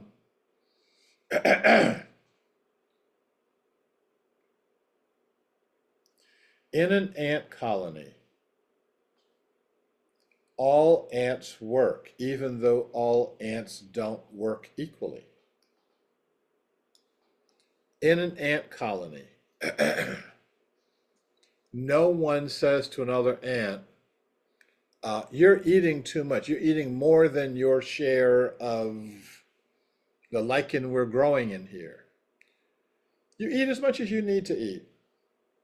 And someone may need to eat more food than I do. Someone may need to eat less food than I do. The bottom line doesn't matter the more or less when there's enough for all. And there is enough in the world for all.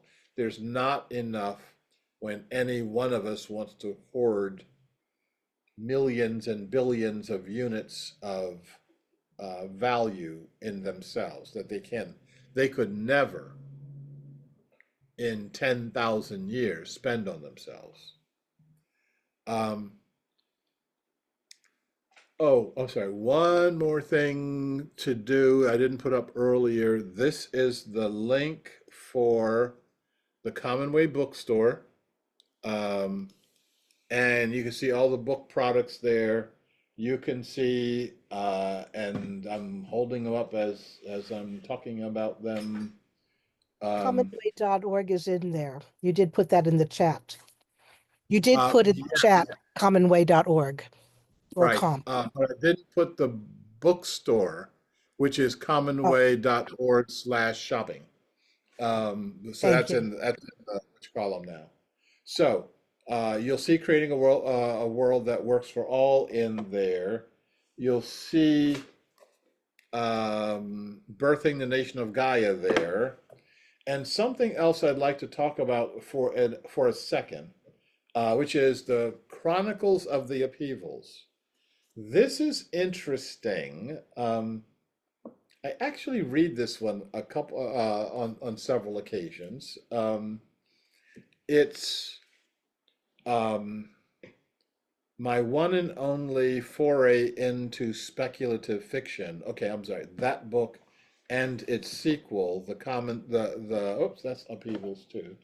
There's another copy around here. Oh, it's buried down too low. Act like I'm holding it up. The Chronicles of the Awakening. The books are set 100 years in the future. And 100 years in the future, we make it. Humanity makes it through all the junk that is about to hit us. Humanity makes it through the free-floating crap that's engulfing our planet right now. And so, 100 years from now, the folks that are running the world, which is absolutely no national governments that we know of in any way, shape, or form, those folks say we should preserve how we got here. So they commissioned a history. And they started 100 years in their past, which is 2025. Oh, gee, I've caught up to the when I wrote that, that was 10 years in the future. Okay, now we're right there. And you follow some young people who are getting brought into this thing that they call an awakening center. And they're being brought in by from bad circumstances. I mean, they're living on the streets, and living on the streets at that time, well, actually, living on the streets at any time is difficult. And they learn how to live in a new structured society by living there. And by their daily lives, they're getting an interesting experience in how to live. I like it. Those are saying that you have to like it, but yeah, I like it, and I would advise. I suggest you look at it. One of the issues is this isn't the future anymore. This is right now. This is how we see ourselves and how we see ourselves. We're no longer looking for a vision of the future. We're looking at a vision of our today. And once we develop, oh, and I found the quote, I'm going to end with the quote that I was looking for.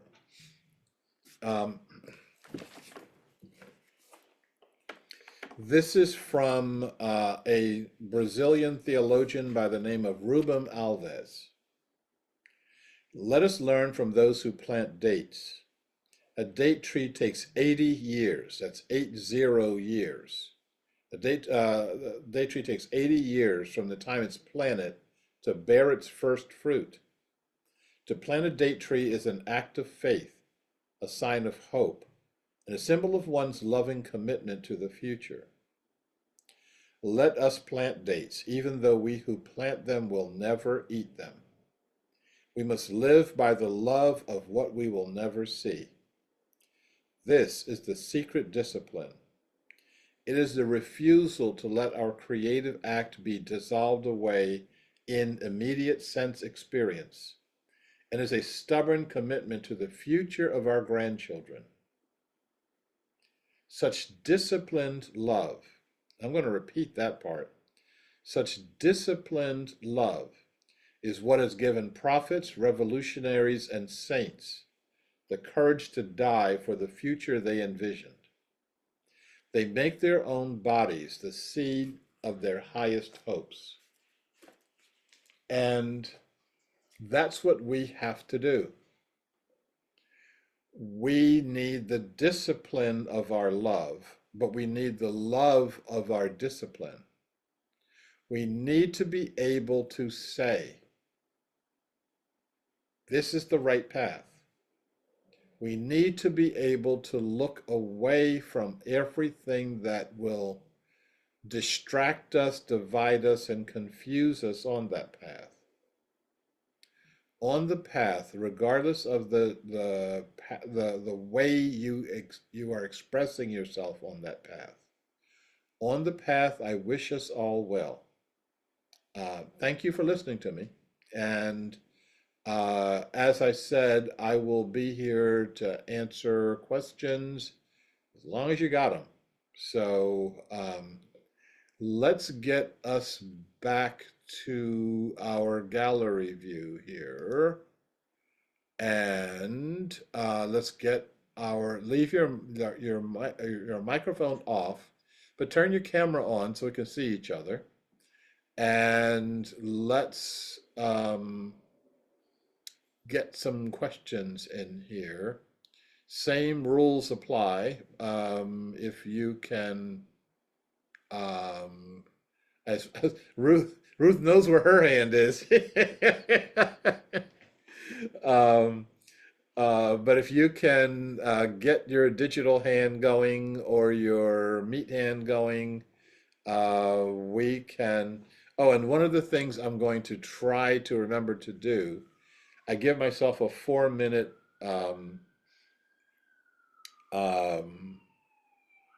window for answering a question.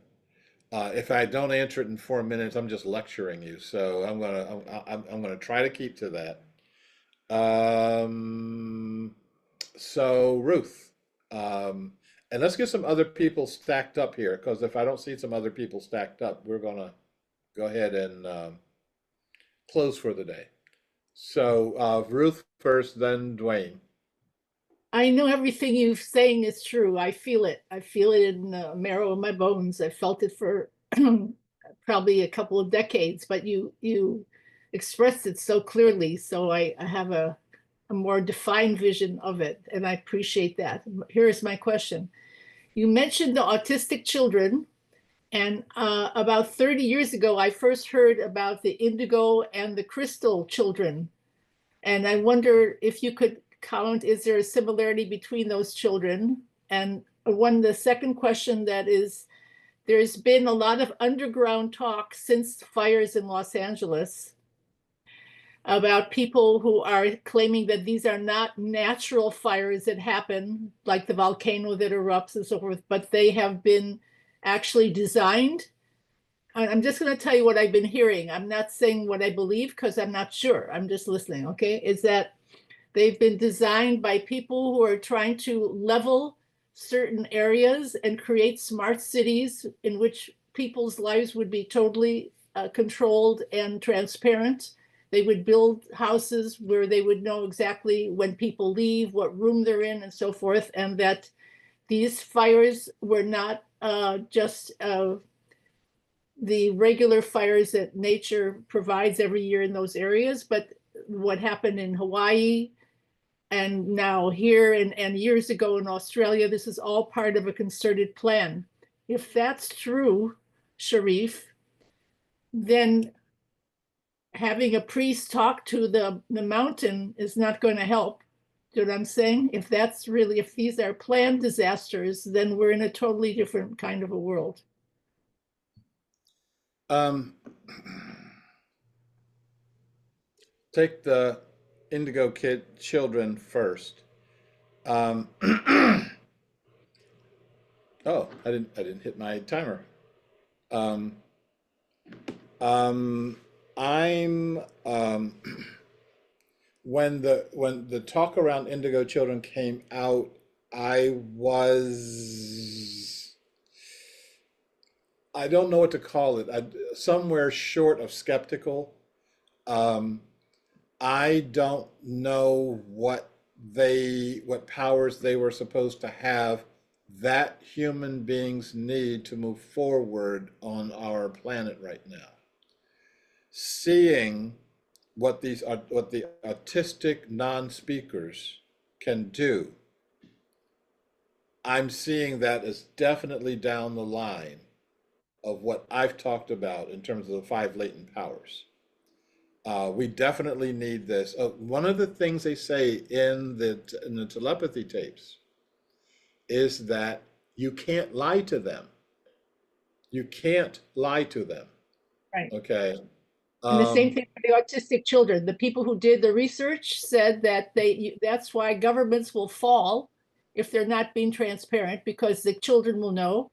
And they could also put a book under their armpit and read from the book. They didn't need to look at it with their eyes. So that was what the research showed about the indigo and crystal children.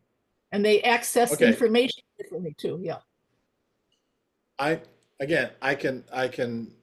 I've heard about that, but I don't have any hard proof of that.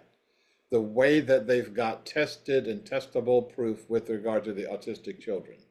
I would like to know that. I mean, so that if you have something that says we've tested these indigo children and they can do X, Y, and Z, then cool. Also, this is not, just because they can do these things doesn't mean that they are, they need help. Right. And we can supply some of that help now that we know that this is what they are dealing with. And I can go into that deeper when we, if we can, a little later on. I'm still in my 4-minute window here. Fires not being natural, sorry, not buying it. I think that there is every possible thing that's happening right now. Somebody's got a conspiracy theory view of it. And I think at some point in time, fires are fires. And if it's any different from that, all you have to do is sit in the energy of the fire by a group, not somebody sitting at their computer in their basement, at night, but you will know it. And right now, there's just no energy. I'm not down in LA, okay? If anything, when the fires were down in LA, we had so much rain that when the sun came out, it wouldn't dry up the concrete. It took several days to dry off our concrete. It is wet here. This is the wet territory. Um, that kind of talk of, oh, this is orchestrated, this is planned, we're under the grip of these uber malevolent forces and they're so powerful, etc., plays into a scenario that is unempowering for regular people, and therefore, as my timer goes off, therefore I do not support it. I don't talk about it. We have an opportunity in front of us of what we can do now that, first of all, we're approaching fire differently. We're approaching it more respectfully. We're approaching it so that fire as a living being has a place to go, as all living beings should have a home. And we can do some things differently. Okay, and that was Okay, thank you. 4 minutes and 20 seconds. Okay, so Thank you. so Dwayne is next, and who's going to be after that? And if not, then we will go. But go ahead, Dwayne. Oh, I'm sorry. Okay. I'm Sue, and my hand is Hello, up. Sue. I was Okay, just Sue, related I to don't go. see your hand. I don't see a Sue. Oh, yeah, she's had her hand up. She was the first to raise her hand. Oh, Your okay. call, sorry. Do you mind? Or would you like me to wait? Okay, Ed, if it's your call because you're the one orchestrating. If Sue was there first, then we should hear from Sue. Yeah, And Dwayne, I'm sorry for calling on you because I still don't see a Sue. I mean, is everybody else seeing a Sue? Yeah, yeah. It's under there's a photo of peace. It says peace, and then right there is. You're about to come. Nope, you almost came into focus, No, and now I just turned my video off because it's a photograph. Otherwise, it's a black screen. Ed, are you recording this, Ed? indeed we are. Thank you. I'll continue then rather than waiting. So, Let's not use up any time. Sue, you have got the floor, got our digital floor here. So, Thank you very much, and for your presentation and for all the people participating in their energy. There's many things to discuss in your vision, but I wanted to touch into your viewpoints on the role of spirituality, particularly since you chose to go to the Middle East and the Himalayas on your journey. And it seemed like that was something important to you, and I didn't hear much about it, if anything. Thank you. oh, okay. Let me set my 4-minute timer. Yes. The thing that sent me on my journey was actually a book. And the book was by Peter Kingsley, and it's called A Story Waiting to Pierce You. And it's interesting. It's a story that definitely pierced me and sent me to the places I went. Um, um, his his idea in the book is that civilizations don't just occur. They occur from the point of view of uh, being given to us. So his basic thesis is Western civilization is based on Greek civilization. And Greek civilization is actually based on one person, and that's Pythagoras. All the other Greeks point back to Pythagoras as their source. So where did Pythagoras get this from? Get this notion of civilization from? And he says if you read the ancient Greek and Peter Kingsley reads ancient Greek, he said Pythagoras says where he got it from. He got it from an illiterate shaman by the name of Abaris. And Abaris came out of Mongolia. And when he encountered Pythagoras, he basically zapped him. He never said a word to him, just like bzz. And Pythagoras then becomes, whoa, okay, and becomes all the things that Pythagoras meant to us in terms of civilization. Kingsley went on to say that that zapping process is a function of a duality, okay? And so the civilizations are founded by civilizations or trains of thought are founded by a binary. And if you start looking for the binary, you see it. So one person is in this other world, okay? And then there's another person who's living in this three-dimensional world, bringing this message back through. So if when you look at at Jesus, there are a couple of different zappers. First of all, John the Baptist. When Jesus encounters John the Baptist in the Bible, they don't know which one of them is supposed to baptize the other. You know, like who's the civilization bringer and who's the one that's going to be establishing it. The other way of looking at that is Mary Magdalene as his zapper, okay? When you look at the duality of Rumi on the one hand and Shamsi Tabriz, Shams was the one that zapped Rumi. Rumi talks about he's riding on his donkey through the marketplace. He just saw Shams. Shams never said a word to him, and he said, "I fell off my donkey," and he said, "I never got up. I kept falling," and so that's 4 minutes. So I have been, and I recognize I've been in search of my zapper, okay, or am I the zapper? Am I the zappy? Or maybe zapping is happening somewhere else for me.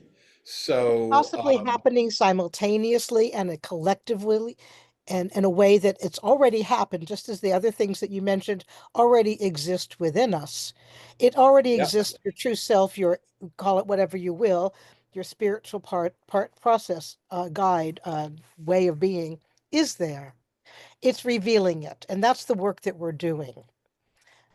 Yeah. Yes. But I think, though, I think that as there has been specific, if we start looking at this in a historical context, as there have been specific people you can point to, like Jesus and John the Baptist, Rumi and Shams.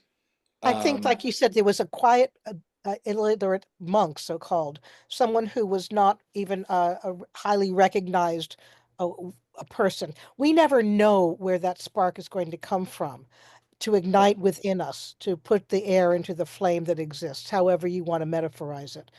But the reality is, can you do what you're trying to do and suggest without a spiritual life or a spiritual practice?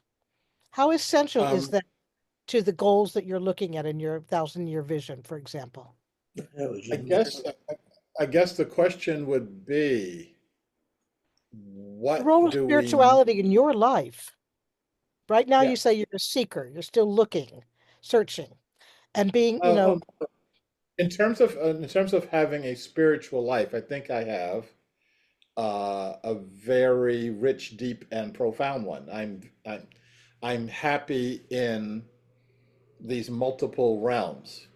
Um, when I say I'm open to being zapper or zappy, this is a particular binary. And if you know to know what I'm talking about, you'd have to read Kingsley's book. But yeah, I'm open to that actually happening. But yeah, it might already be. If I was just wondering if you have a daily practice, because it's the yeah. consistency that you talk about, and that's what I mean. What is your daily practice of your spiritual Well, I mean, refreshment? it's I can tell you it has nothing to do with religion. Um, No, I think spirituality, right? one of the things that we are moving toward is our profound spiritual experiences that are outside of the scope of religions. Um, and Okay. I I don't don't want to. mean in terms of being anti-religion. I practice a lot of them, and I have a lot of parts of my practice are cobbled together from different religious traditions. But then a lot of my spirituality is um, um, not found in existing religions. Correct. I For don't this, think that okay, spirituality is not about religion. It's about something different. And that's what I'm let reflecting me, on for you. yeah, but let me get to Dwayne, but let me say one more thing about what you and I are talking about. Listen to the telepathy tapes. By the time you get to episode 5, you'll start seeing this other spirituality that these How, kids are born with. Okay. thank you. I have And listened to them before. I'm just was oh, curious to have your sprinkling of that element in your work because you're yeah, very passionate about your work. And I wanted to know a little bit more about how the role of your spiritual life yeah, in it. And so thank yeah, you yeah. very much for responding and taking my question. Thank you. Okay. Dwayne next, and then Jeffrey is coming after Dwayne. Thank you, Shari. This is my first introduction to you and the things you're talking about from your perspectives. I really appreciate that. And Toddy, thank you for bringing this our way. I have a kind of jumbled question that goes to the issue of individual mortality. And no matter Can I what, give you a jumbled answer? a jumbled answer to a jumbled question. Yeah. Yes, sir. So the completion part of it here, if I can, is the nature of our own individual demise, whether we are short-circuited on this process you're talking about, or the culture comes along part way, or even in some surprising fashion, makes it through to 100 years from now and is looking back in satisfaction. It seems to me that the thing that confronts each one of us, no matter what part of this message speaks to us, is still each one of us is going to expire. We don't continue. As so far as we know, our consciousness ends when our brain ends, when the receptors to consciousness ends, and that's the bottom line of it. But I remember one of the very superior ancient old fellow psychiatrist, Jalom, who talked about underlying fear of death being what he always found when he did deep therapy with people about whatever manifestations or problems they were dealing with. It was an underlying fear of their own death that was echoing down there. And it feels like we are seeing the death of part of our culture that we wanted to see come about for most of us, but it's not happening in this next few years. It's going to be a struggle. But even in that struggle, we are still looking at life as something that is temporary for us. What makes all the difference, I believe, is how much good energy, love, and compassion we put out there, even to our enemies, which is a difficult thing, I find. But it's a better thing than to get caught up in reciprocating hugely negative feelings, which goes nowhere but to the mat and ugliness. So I'm trying to get myself out of those tendencies. I spent a year in Vietnam and come from a working class family, and men and women that had a large level of involvement in World War II, grandpa, and so on, in World War One. These things weigh on me, and the kinds of horrible things that we have done to each other as human beings is appalling, and I have had my own part of it. So I really want to understand better how our mortality matters and your perspectives, and how we can be more conscious of living a full life without getting downed by the potentials for ending our own lives or someone else ending our lives in a way that is totally unexpected and violent, but rather we succumb to natural processes. And in the meantime, we keep our hearts open and our minds open. And I love the possibilities of that, and a large number that you are bringing to our awareness, my awareness. And I would just like to I guess, get more onto this track, at the same time feel that it's really solid under my feet, because a lot of the ideas of the things that we believe might happen, that the pyramids could have been built in this awing way, awe-inspiring way, leaves me without direct experience of something that is anything beyond what is the ordinary reality of day-to-day experience in the culture I now live in. That's a lot. That may actually take me 5 minutes. Let's see let's see what happens here.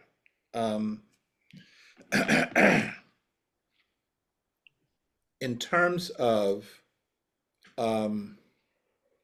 my awareness of what happens, the people who have spent the most time focusing on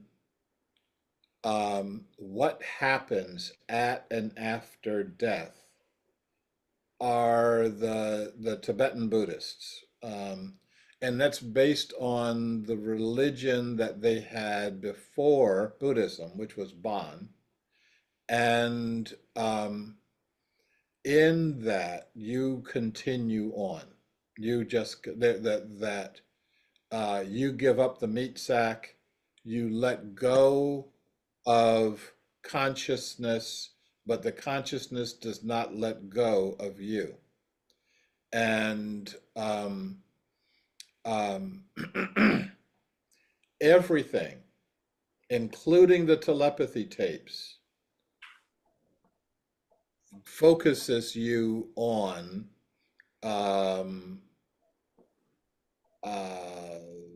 this notion that consciousness is not coincidental to your body. Okay. Um, in Tibetan Buddhism, you continue to talk to the person whose heart has stopped, and you continue to talk to them for 45 days because they're still there, you know. and then they pick up another life, and then they get another meat sack, and then they come back and do it again. This is completely in sync with what these young people are experiencing in terms of the telepathy tapes. And I'm trying not to give too much away, but in one of the episodes, one of the young people dies uh, quite suddenly. Remember, I said they're all in um, telepathic communication with each other. And so when he dies, the contact just continues, and they continue to talk with him, and he talks with them, and he's accessing a consciousness that he calls God. So he is in this realm with a consciousness being that he calls God. Now, is he in what I would call God? I don't know. He's just in more contact than I am, which isn't hard. Um, and they all are aware that consciousness continues past the existence of your body. That's also where I am. I have had experience of connectedness beyond this body. I am confident that I've got somewhere to go after this body. And that's about, so no, life, there's an aspect of your life that is very temporary, and I think that there's another aspect of our lives that is deeply, deeply connected to the root of all being. And when we forget that, when we don't have that anymore, I think that there's something very, I think there's something really, really missing in our lives. And that's I think what they call the problem of modernity or the problem of Western civilization is all of that we lost fact. Okay, I need one more minute. Okay, I'm gonna, um, Please. let me take, so this is the rootedness that I experience around the world that I don't experience here. So last time before last when I was in Bali, I I try to make friends wherever I go, and I made some friends, and they invited me to one of their village ceremonies. So I'm like one of the few. I think there were two other Westerners in this village watching this village ceremony. So afterwards, we went to his compound, and we were in the outdoor pavilion room, and it was raining, beautiful, warm rain. And his wife was bringing us fruit and cookies and stuff like that. And it was at night. And his son, who had just participated in his first ceremony, he actually led the ceremony, like 12 years old. He was there. And I'm saying, like, I was asking my friend Langdon, how does this work? How does all this stuff work? And he said, those people in that house across the way that from where we're sitting, those are my parents. And they didn't have any English, but every time he pointed to them, they waved. So these two people waved. And he said, they were in this house, in the house that he's living in. But when they die, they're gonna go living in the back behind the pavilion where they're gonna bury them. We're gonna plant them back there. And we, my wife and I, are going to go into that house, and him, the son was sitting right behind him. He is going to go into the big house. And his brothers and sisters will go into the other houses along the pavilion. And then when my wife and I get planted in the back, then he's going to move up, and then his child will go. And he says, we've been doing that for 10,000 years right here. And he said, my son does not have to go into that house. He can go into the big city, he can become a doctor, he can do whatever he wants to do, but he knows when it's time for his body to get planted, he knows exactly where he's going to be planted. And I'm looking at Langdon, and I'm also looking at the son, and like, what does it feel like to be part of a dynasty that goes back 10,000 years, and you know your place in the world? You actually know not only where you can live, you also know where you can die. Okay? That this is, I mean, the surety that it gives your heart, you know, is truly amazing. And so I am,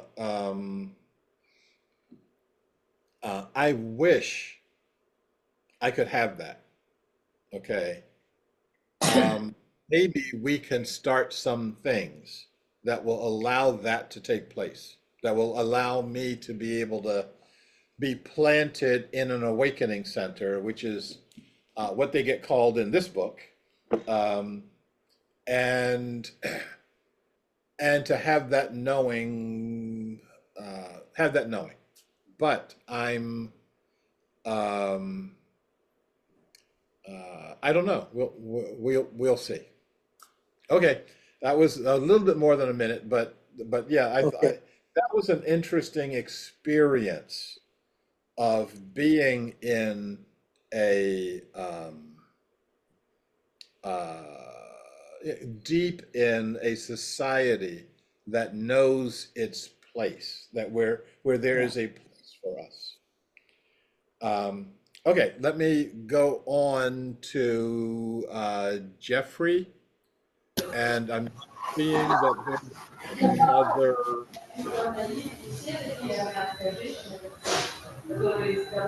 I'm seeing another person, so Jeffrey, good. Yeah. Hi, everybody. It was a real privilege and education to tune in today. Thank you so much for doing this presentation. I just had a little short anecdote that came to mind and to share that um, that I remembered when you were talking about the element of fire and how it's you know it has its place and its time and it's you know and it's and I recalled I've read a couple of books about the Findhorn civilization, and the answer in the reason in one sentence is how they got the giant you know they're world renowned for the huge produce that they were growing, just phenomenally big, and it was in sand. It was not in soil; it was in sand, in like near the Arctic. And they did that by cooperating with the nature spirits and communicating with them and getting directions on how to co-create with and I think that was a successful mission in terms of getting that message out to the world that it's natures that can be cooperated with. It also struck me. I'm a lifetime LA resident, and we were at the time of the Northridge earthquake, which was quite severe. I had been in a study group for we're learning Ascended Master teachings firsthand from from a very talented channel who would channel one of the Ascended Masters. And after the earthquake was right in Sherman Oaks, Studio City area, where the earthquake was horrible. And we were all kind of angry. It's like, well, why didn't you? You're giving us all this great wisdom about the planet. How come we didn't have advanced notice? How come this was so awful? And their answer was very instructive. They said, well, some things, it's just not appropriate to put out in advance. And they said, and there was absolutely no shortage of spiritual forces at work. They said that they were working diligently on it for, I don't know, weeks or days. And they had moved the location that they had mitigated the size of the earthquake. They had moved it to the range of mountains that's between the valley and the desert, and they had changed the timing so that it was like 6 in the morning, so that hardly anybody was out at work or anything else. So yeah, it's I really am learning. This is an amazing planet. We can co-create with it. And then my question for you is, you mentioned a couple times a couple of intriguing types of meditation during this presentation. You mentioned one at the beginning about you found that there was one in particular, I think you mentioned, that you said was helpful getting in contact with the peace inherent in the universe and in nature. And then you made reference to, I had some technical difficulties today, so I had to log in and out. Are any of these meditations guided and could be found on the web or somewhere? I am the only, I've been going nonstop for a few hours now. So I'm trying to remember, what did I say? um, I talked about See, transcendental meditation. there's someone has their microphone open that's not even present. Is there It a was way? an answer to the question, you'd answered a question about how do you, gosh, now I forget exactly what it was, but but you were saying talking about getting it in I can't remember exactly what the question was now, I forget. But Well, anyway, well, let me yeah, take go a ahead. stab at this. And Jeffrey, if you can shut your microphone off, and Oh, I'm then sorry. you have a follow-up. Okay, that was it. So first of all, let me respond to the earthquake issue. And for any time there's a natural disaster, there's a natural occurrence. Somebody saying, why me? Why is this happening to me? Why is my house burned down? Why did I experience the earthquake? And the answer is the earth is correcting itself. This came through very loud and clear when I was in the Himalayas. This correction is going to be profound. Up to half of humanity can die, and that's the number that came to me as I was sitting in that cave. We have been in a state that biologists call overshoot and dieback.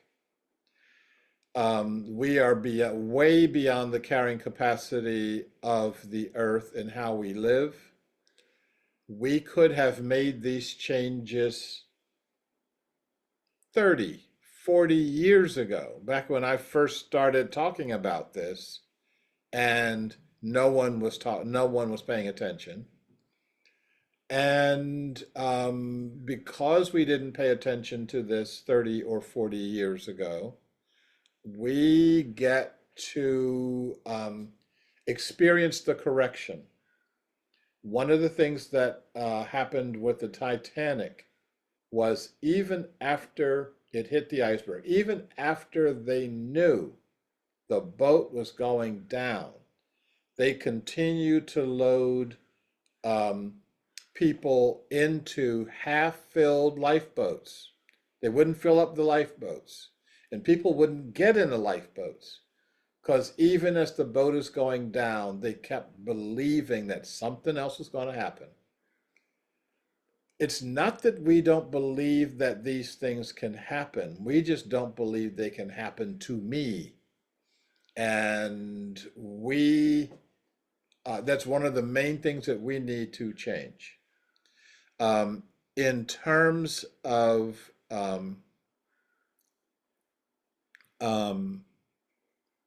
the things that are about to happen, the American Indian prophecies, especially the Hopi prophecies, have been pretty darn powerful, and we're about to undergo the great shaking, that's it's called, and that shaking is going to shake everything up. Everything that takes our focus away from the divine, away from nature, and away from ourselves is going to go away. And it's going to go away in a very profound way. If we let it go, we don't have to go down the drain with it. If we don't let it go, then we'll suffer the consequences, and that's going to be okay. You know, I'm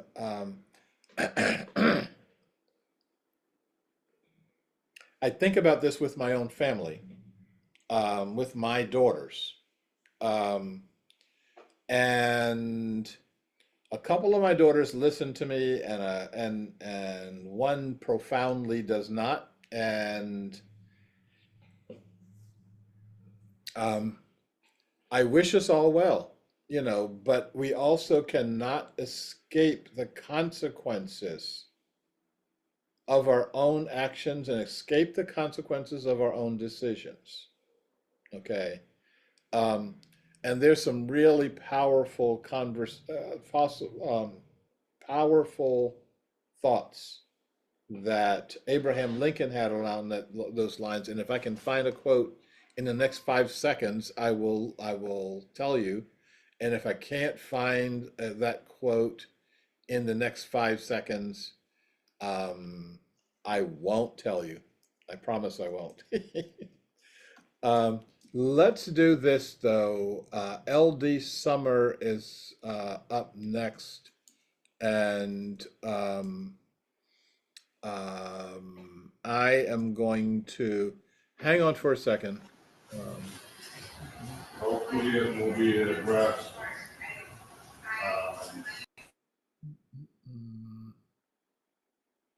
Okay, I'm not seeing anything that says Abraham Lincoln, so I'll have to find that some other day. Sorry about that. So LD Summer. You are muted. And that is I'm open not now. not the best way to have the conversation. I don't know. I've had some very interesting conversations with myself. You mentioned about we seem to be looking down. There was that wonderful movie that was called Look Up, and everybody was so engrossed on what was happening down below, they weren't looking up. And one of the things I've always thought more and more, I love astronomy, and looking up at the stars, recognizing where we are in the universe, and recognizing that we are one consciousness, we are a vibrational being, gives me more and more appreciation of who I am. I often say, as a matter of course, I don't have a belief, I have a knowing. And that's that inner source within me. And you mentioned knowing a little while ago. That inner part of me says there is more.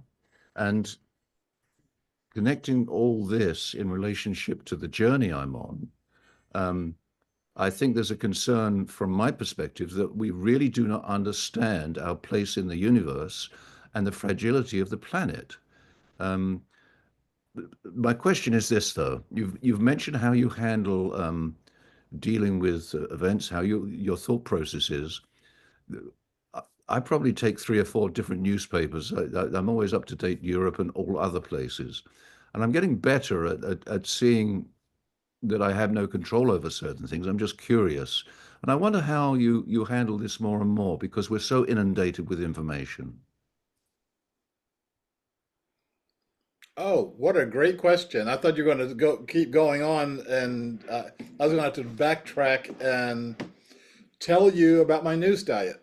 Um, Let me say something else before I get to the news diet, though, and let me turn on my device. It has to do with the fragility of the planet. It's not. It's actually very robust and has robust systems.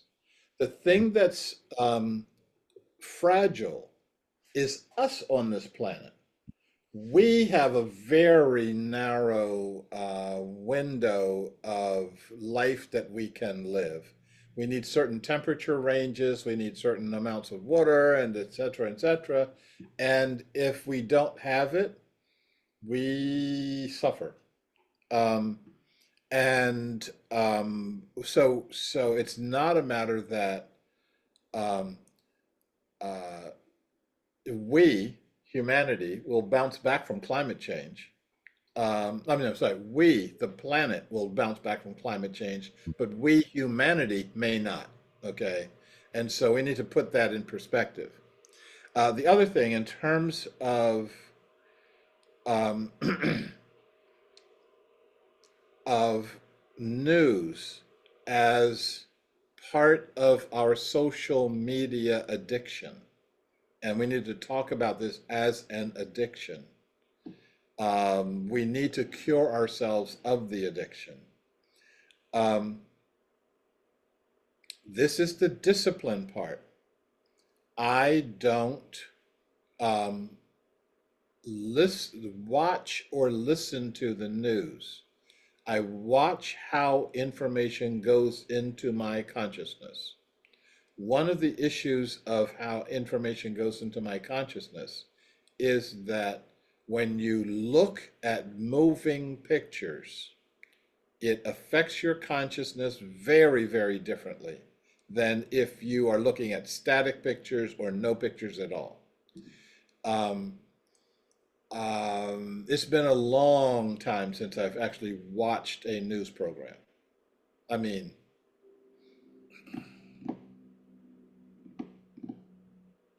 I think maybe the last one I watched was Richard Nixon's funeral. It's been a while. I just wanted to make sure he was really dead. He wasn't going to come back. um, um, I get a dozen different feeds from on my device. I consult them every morning, but the way I consult them is very different. Um, I, I may change this in the future. I am very disappointed with the BBC and all the changes that they've been making over the course of the last few years.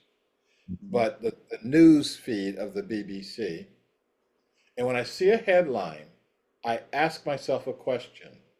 What do I need to know about that that's going to change my life or change the world? 90% of the time, you can just keep going on and on and on to the next one. Makes no difference as to whether so-and-so broke up with so-and-so and who gets the kids and, who is, um, photo bombing Harry and Meghan and what is the source of, it's like, none of this matters to anything. Then, even if it does matter, like I've been trying to pay attention to what's been happening with the Israel-Hamas debacle, how much of this do I need to know? Do I need to see in order for me to understand what's actually happening? And in terms of visual, um, looking at moving pictures, I don't need to see any. Um, it will inflame me a particular way. Let me give you an example of that, although my time went up. I'm giving myself another 4 minutes here because this is, I think, important. Um, um, I was doing a panel here in Portland on race relations. And this is at one of the universities. And before we started, the moderator said, I want to, we've got our panelists listed here, and they're going to go in a certain order. But before we get started, I want to show you a movie clip. And for 10 minutes, he showed us scenes of the civil rights era. And these were, the attack dogs biting people, the water cannons washing people down the street, the cops in full riot gear, beating unarmed demonstrators, and 10 minutes of this. And says, okay, we're going to start our discussion now. And I said, whoa, time out, hang on. What was that movie about? Why did that movie throw us 30, 40, 50 years down a time tunnel? Okay. You did that to inflame us. And right now, I said, my heart is racing, my anger levels are up, I am inflamed. Now, why did you do that to us 70 years later? Okay. What was your goal in doing that? And we don't ask those questions. We don't ask the questions of why, after the first month and a half or 2 months or so of the continuation of the violent debacle between the Israeli Defense Forces on one hand and Hamas on the other hand, using the population of Gaza as the football, okay?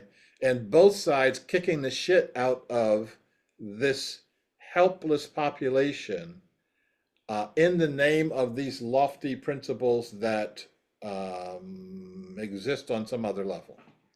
So how we do that,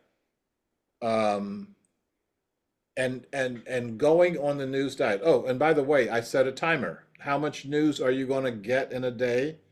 I check in the morning. I check in that's a 20-minute check in the morning. It's a 20-minute check in the evening, and that's it. Unless there is something like the California fires where I needed to pay a closer attention to. Okay. I think that's about it for me. There's something else. Oh, I mentioned early on Screenless Sunday. That gives you a chance for everything to kind of settle down, and you get a chance to take a step back and see what your relationship is to all this stuff. Okay. I am not seeing another hand. We've probably gone about as far as my vocal cords will take me. I'm feeling a little hoarse here, and I'm supposed to be doing a training tomorrow morning, so I'm going to have to get this back in gear here. And Sharif. yeah. I didn't I know just whether you want to were find out how, twiddling your fingers with me or whether you actually wanted my attention. Yeah, that's I'm paying attention. Yes. no, I want to know how can we become like the group of people in Bali that stood there telling the whatever was going to go on to stop it. Mhm. And it agreed to it and said, okay, 2046, we'll be back and don't ask us again.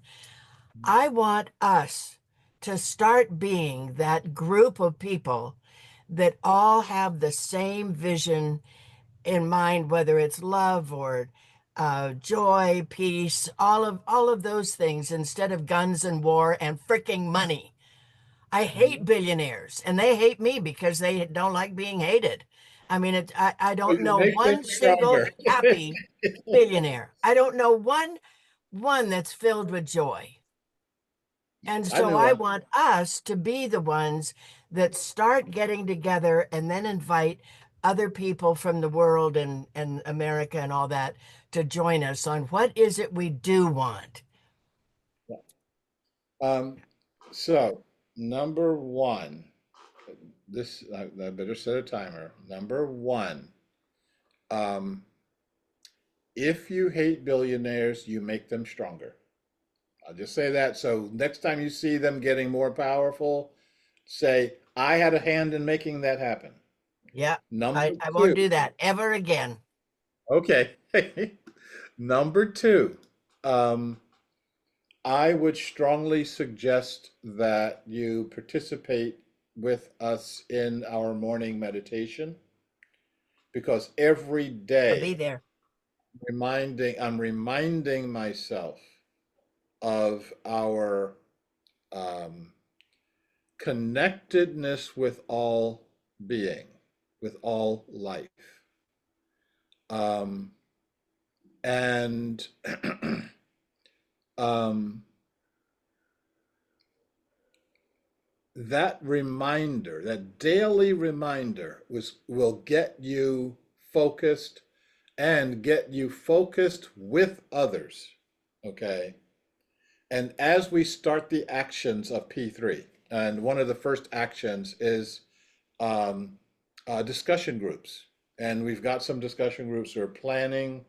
Um, we've got some discussions planned for Portland. We've got one that is taking place in Grand Rapids, Michigan. We've got a couple of other places that want to have these discussion groups, but the discussion groups have to be more than human beings. Right now, as I'm sitting here, I'm looking out. I'm seeing out my windows the daily configuration of crows that are gathering in the trees, which is really, really amazing. And my energy of praise goes out to them like, this is cool. And they reciprocate in kind, and more of them will show up, and we can keep this thing going. Tim. Um, what number am I up to now? Number three. Um, you haven't seen any joyful billionaires because the news media doesn't show you them. They show you the people with these excessive, extravagant, meaningless lives. The lives are completely empty and meaningless, and that becomes our role model because whatever this system the breaker system wants, they want you to be disempowered. They want you not to have power. They want you to be angry. They want you to be frustrated. Okay? Uh, I'm not. I stopped doing that. I got off that merry-go-round. So my vote for coolest billionaire, he's passed on now, but James Rouse, head of the Rouse Corporation, the guy that invented the mall. And I was talking with him and talking to him and his wife. And he said, Sharif, I'm worth about $8 billion. And And this is back when $8 billion was a whole lot more billions now. And he said, I figured out that that's enough money. And his wife starts laughing. He said, we have nothing that we could spend money on. He said, the problem though is I love the work that I do. I like going to work. I like doing the work. And he says, I can't not make money. If I show up at a place to work, we're going to be making millions of dollars. He says, but I can give it away.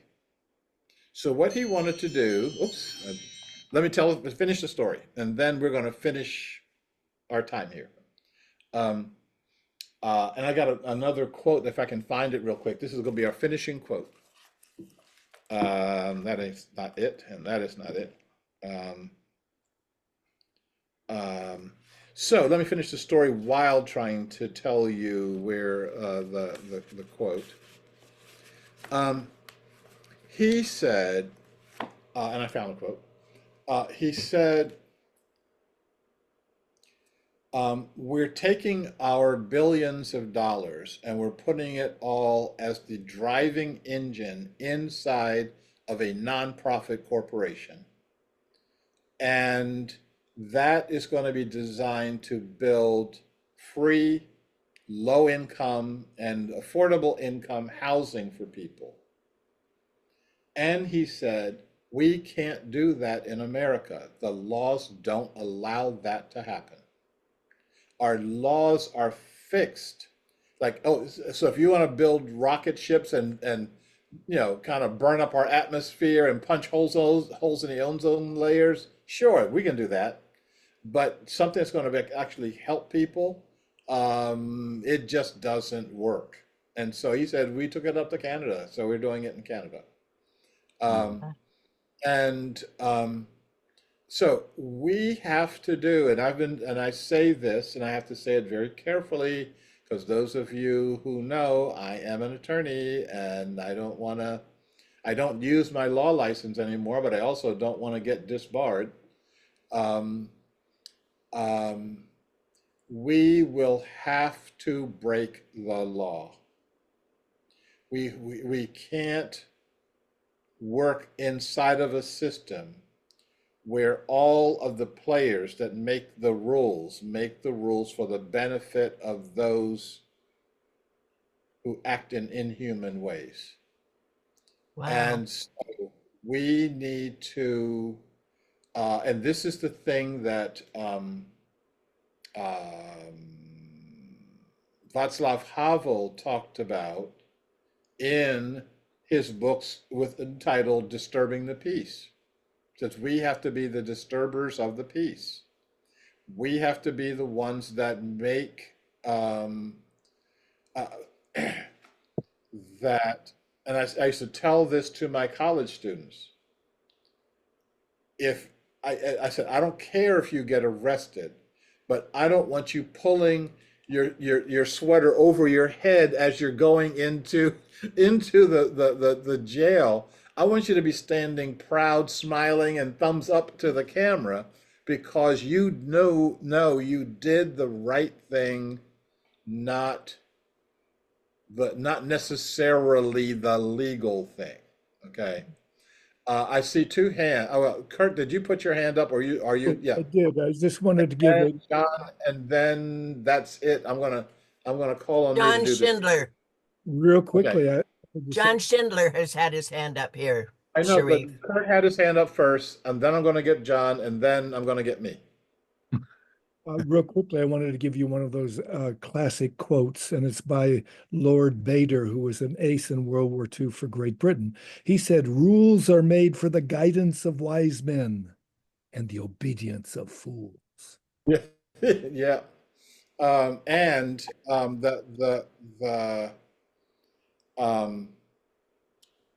People who blindly follow rules are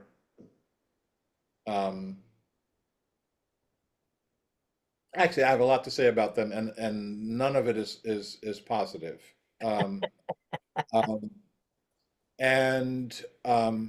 Okay, I got one story, one quick story here. And this isn't even about breaking rules.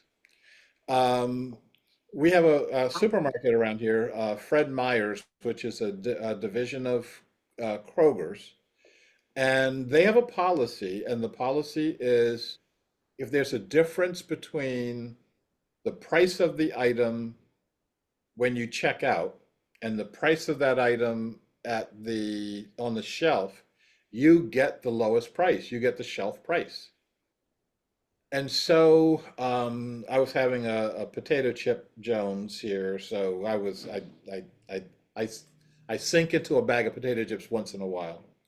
Um, and they had mislabeled the bag, so the medium bag costs more than the large bag. So you get a large bag for the price of the medium. So I put the large bag in my cart. There's a woman going for the medium bag, and I said, excuse me, but you can get the large bag for a lower price. And she said, well, they probably just made a mistake. I said, yeah, it's their mistake, and you get the benefit of it. They'll give you that lower price. And she looked and she says, well, I don't want to get into trouble. I said, this is their policy. They're proud of this as a policy. And she says, yeah, but something I don't want to rock the boat. I don't want to get into trouble. And it's like, you shouldn't. You should actually pay less, pay more for that bag. And it's sad, but there's a lot of people who conform to the behavior of others. Well, without even being asked to do so. Okay. John Schindler, Lauren snuck in here, and I'm serious. There's no more hands I'm going to be recognizing here. John. Excellent. Thank you so much. I've really enjoyed your talk, and we share a very common perspective. Possibly that we got to that point differently and expressed it differently, but very much the same. And this goes back to your previous point regarding breaking the law. I've done a lot of study of this, and it's in my first book, but only one chapter. But I had started writing a whole book on this, which is that the accumulation of wealth in our economic system biomimics the exact functionality of cancer. And huge estates and wealth are tumors. And the way that tumors are accumulated is they reroute the blood supply, and they convince functional cells to become dysfunctional and passively live off the blood flow, thereby creating a majority and increasing the size of the blood flow pipeline, therefore increasing the tumors. And at this point, and they have all the same tricks: drug dealers, misinformation, disruption of intelligence systems, almost every single trick that you see going on in our society to protect fortunes, including the police forces and stuff that enforce it, and the intelligence communities, are all inherent in the way cancer treats the body. And so it's like, what do you do with cancer? Well, they'll say, well, you nuke it. Well, there's even talk about the fear of nuclear, things going on in the world right now. And so all of this biomimicry. And then Toddy introduced me to a really lovely woman just yesterday, actually. Her name is Crystal Parks, and she's out to save elephants. And she told me the story of how she overcame cancer. And she was so busy being functional that every time they wanted her to come in and get chemo and radiation, she was like, no, no, no, I can't. I've got to go protest the circus to stop them from using elephants, or I've got to do this and I've got to do this. And she postponed them for 2 years, and then met somebody, a doctor who said, well, you know, you can't look at cancer as being your enemy. You have to look at it as being your friend, but you can remove it from the system. So she had it surgically removed with no chemo or anything and had total recovery.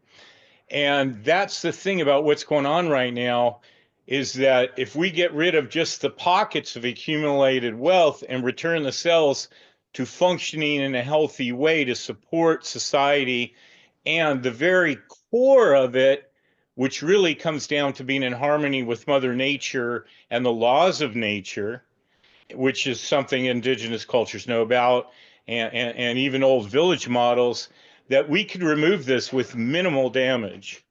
And I think that while you calling it break the law, I would say we have to surgically remove the tumors with the least amount of damage and shift our perspective to becoming healthy cells and help those who have strayed into this idea of passive living and consumption to correct their perspective. And then we could potentially minimize the damage, because if we can't do this, certainly probably half the population will perish in the next 20 years or less.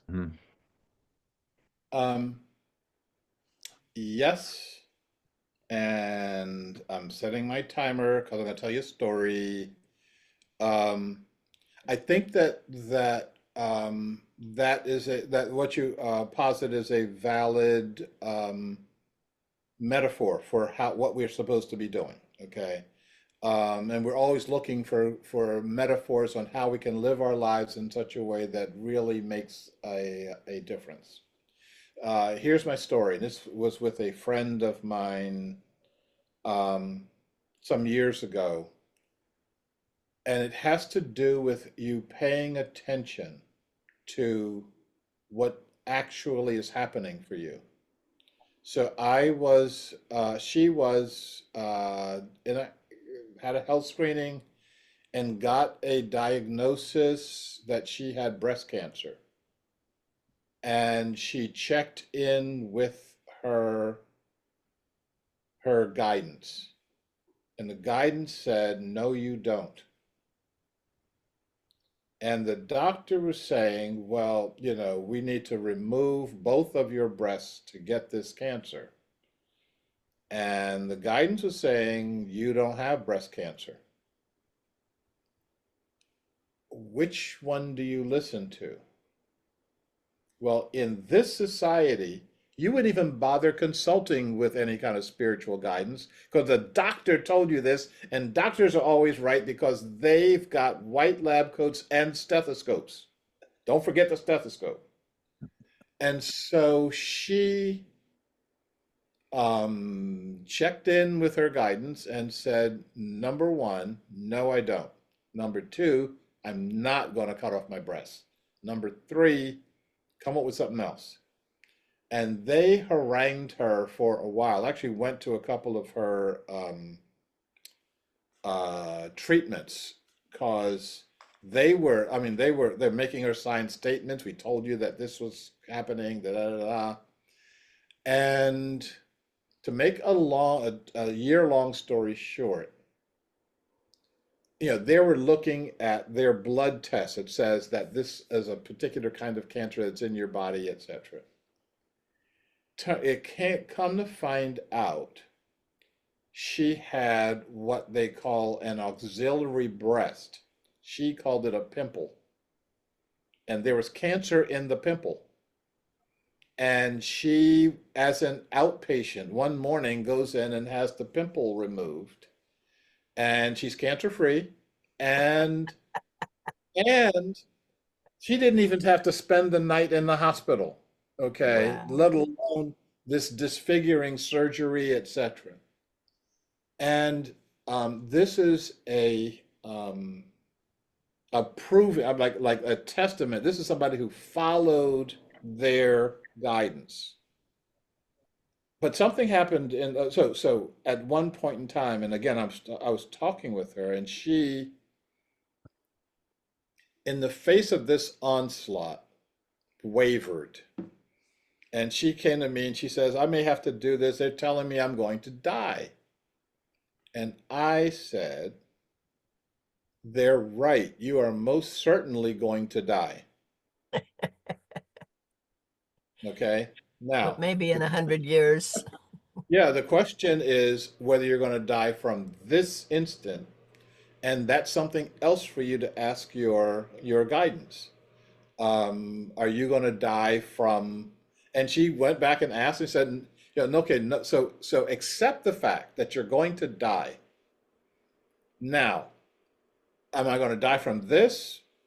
No. Am I going to die from getting run over by a bus? Oh, that may be something that happens. And this is why I set this timer, because I can get wound up and talk about this stuff for hours, and I talk about it for 4 minutes.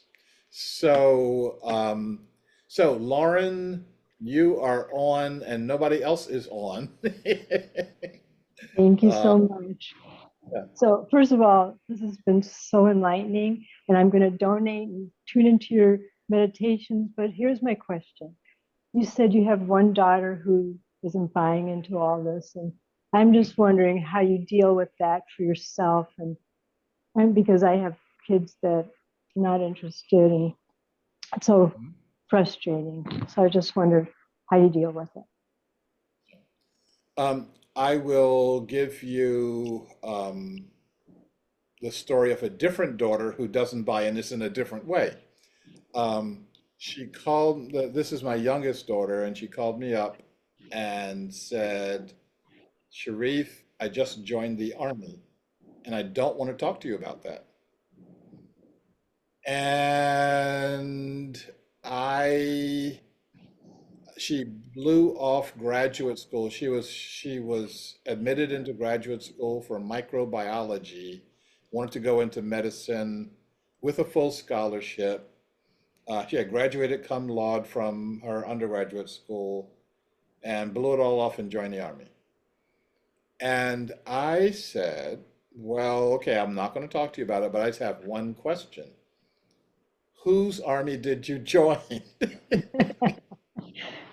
I said, we both know you don't have a patriotic bone in your body, so you didn't do this from patriotism. So why? So whose army did you join? I said, if you join the Swiss army, I could agree with that because they give you a really cool knife. But short of that, and we've been able to talk around this a little bit. I create straw people. I said, if a friend of mine asked this question, how would you tell me to answer my friend? Okay. And her answer mimicked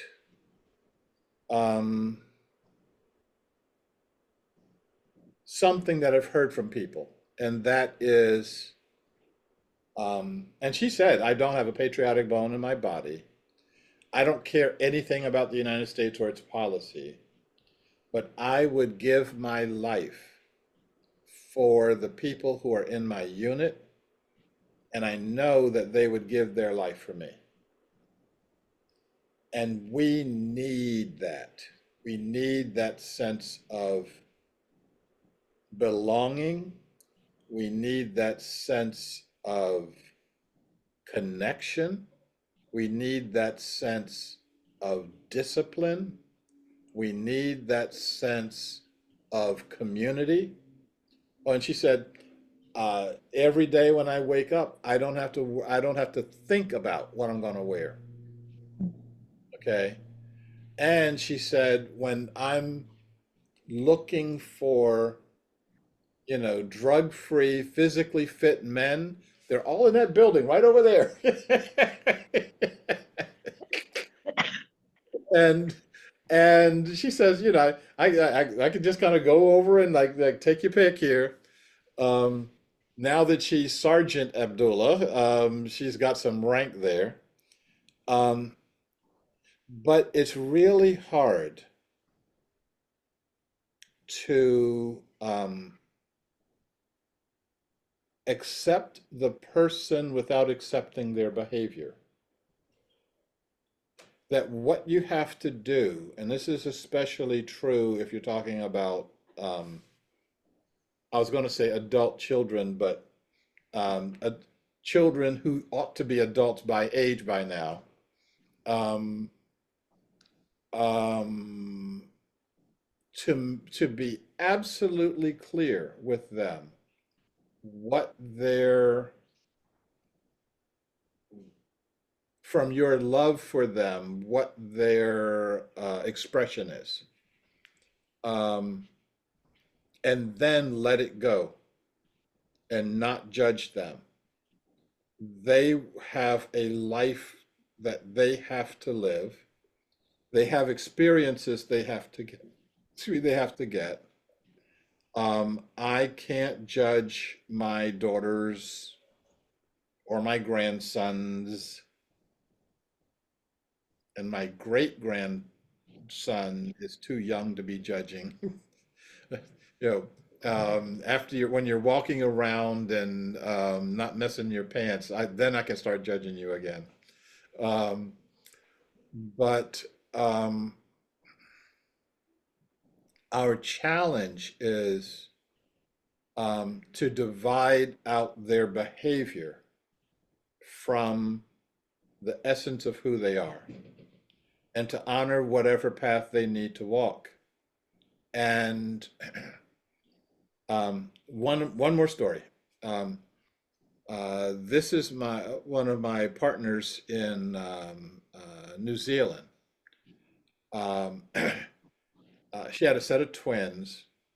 The girl twin was perfect in every way. I mean, this is the model student and the model daughter, etc. And the guy was a complete basket case. His behavior was so bad, she wound up renting an apartment and telling him he had to go get in it. Okay. She would stop by the apartment once a week and put food in the refrigerator, because other than that, he wouldn't eat.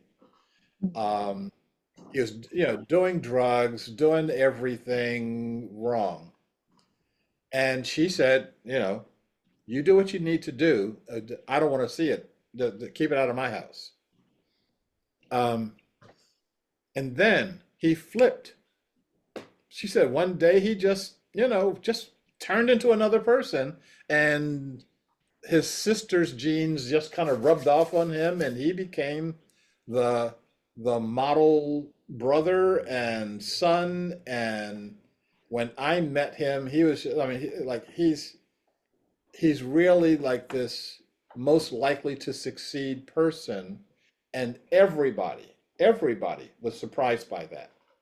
And part of the surprise was that she let him go. It's like, whatever it is that you need to go through, go ahead and go through it.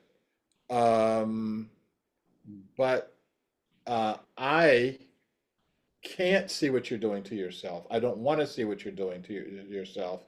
And so keep it out of my face. Yeah, he just needed to work something out. I don't know what his karmic debt was. I don't know what his Akashic records were saying. I don't know anything like that. But I would say that for your in your situation, and it may be easier for me to say this as a male parent than you as a female parent, but let them go and they'll come around. Okay, one more story. Okay, just one more. I'm not going to, and then I'm going to read the quote, and then I'm going to go rest my tonsils. This is when my middle daughter was probably 4 or 5 years old, not in school yet. She was had gone to a new daycare center. And my kids had a very strict bedtime. And I said, get to bed. And she said, I don't want to go. And I'm like, now that's new. And I said, your protest is noted. go into the bed. You know, go get dressed for bed, go brush your teeth. And she said, "I hate you. I hate you." And I'm like,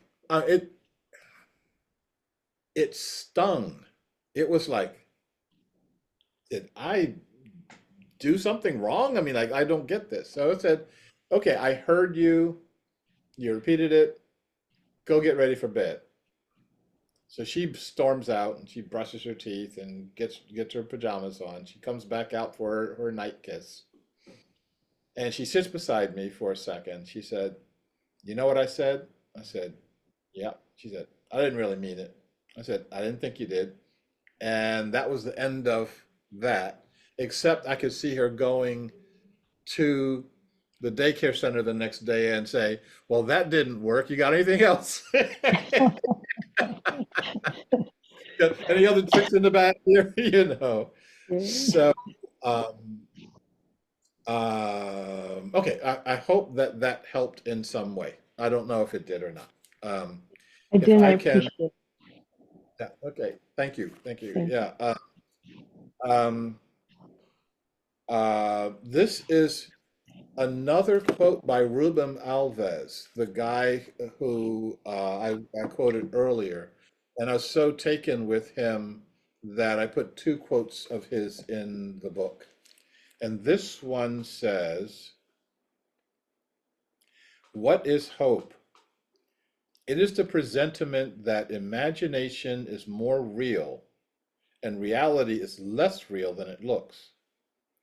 It is the hunch that the overwhelming brutality of facts that oppress and repress are not the last word. It is the suspicion that reality is more complex than realism wants us to believe.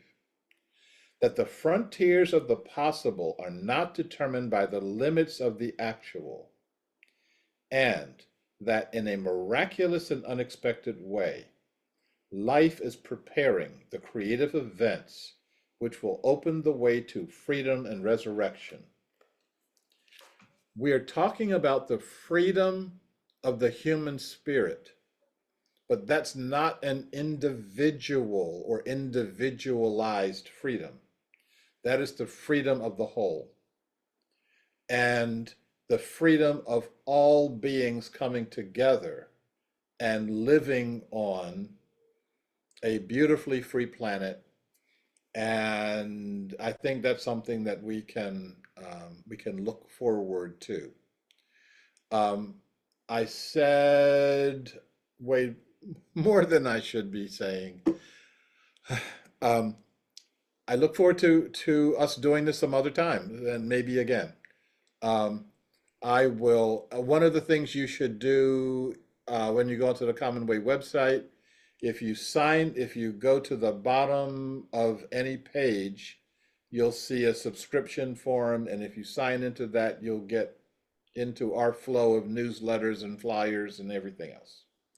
Thank you. You were Blessings. And fabulous. Thank you. You were Thank you. fabulous. Thank you, Sharif.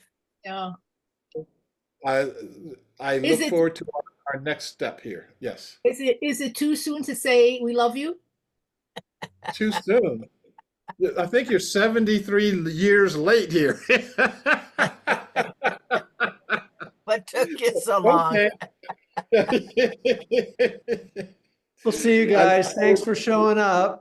Thank Thank you, you. Ed. Thank Yeah. you. Bless it. Yeah. Bye. Okay. I'm going to end this for all of us here.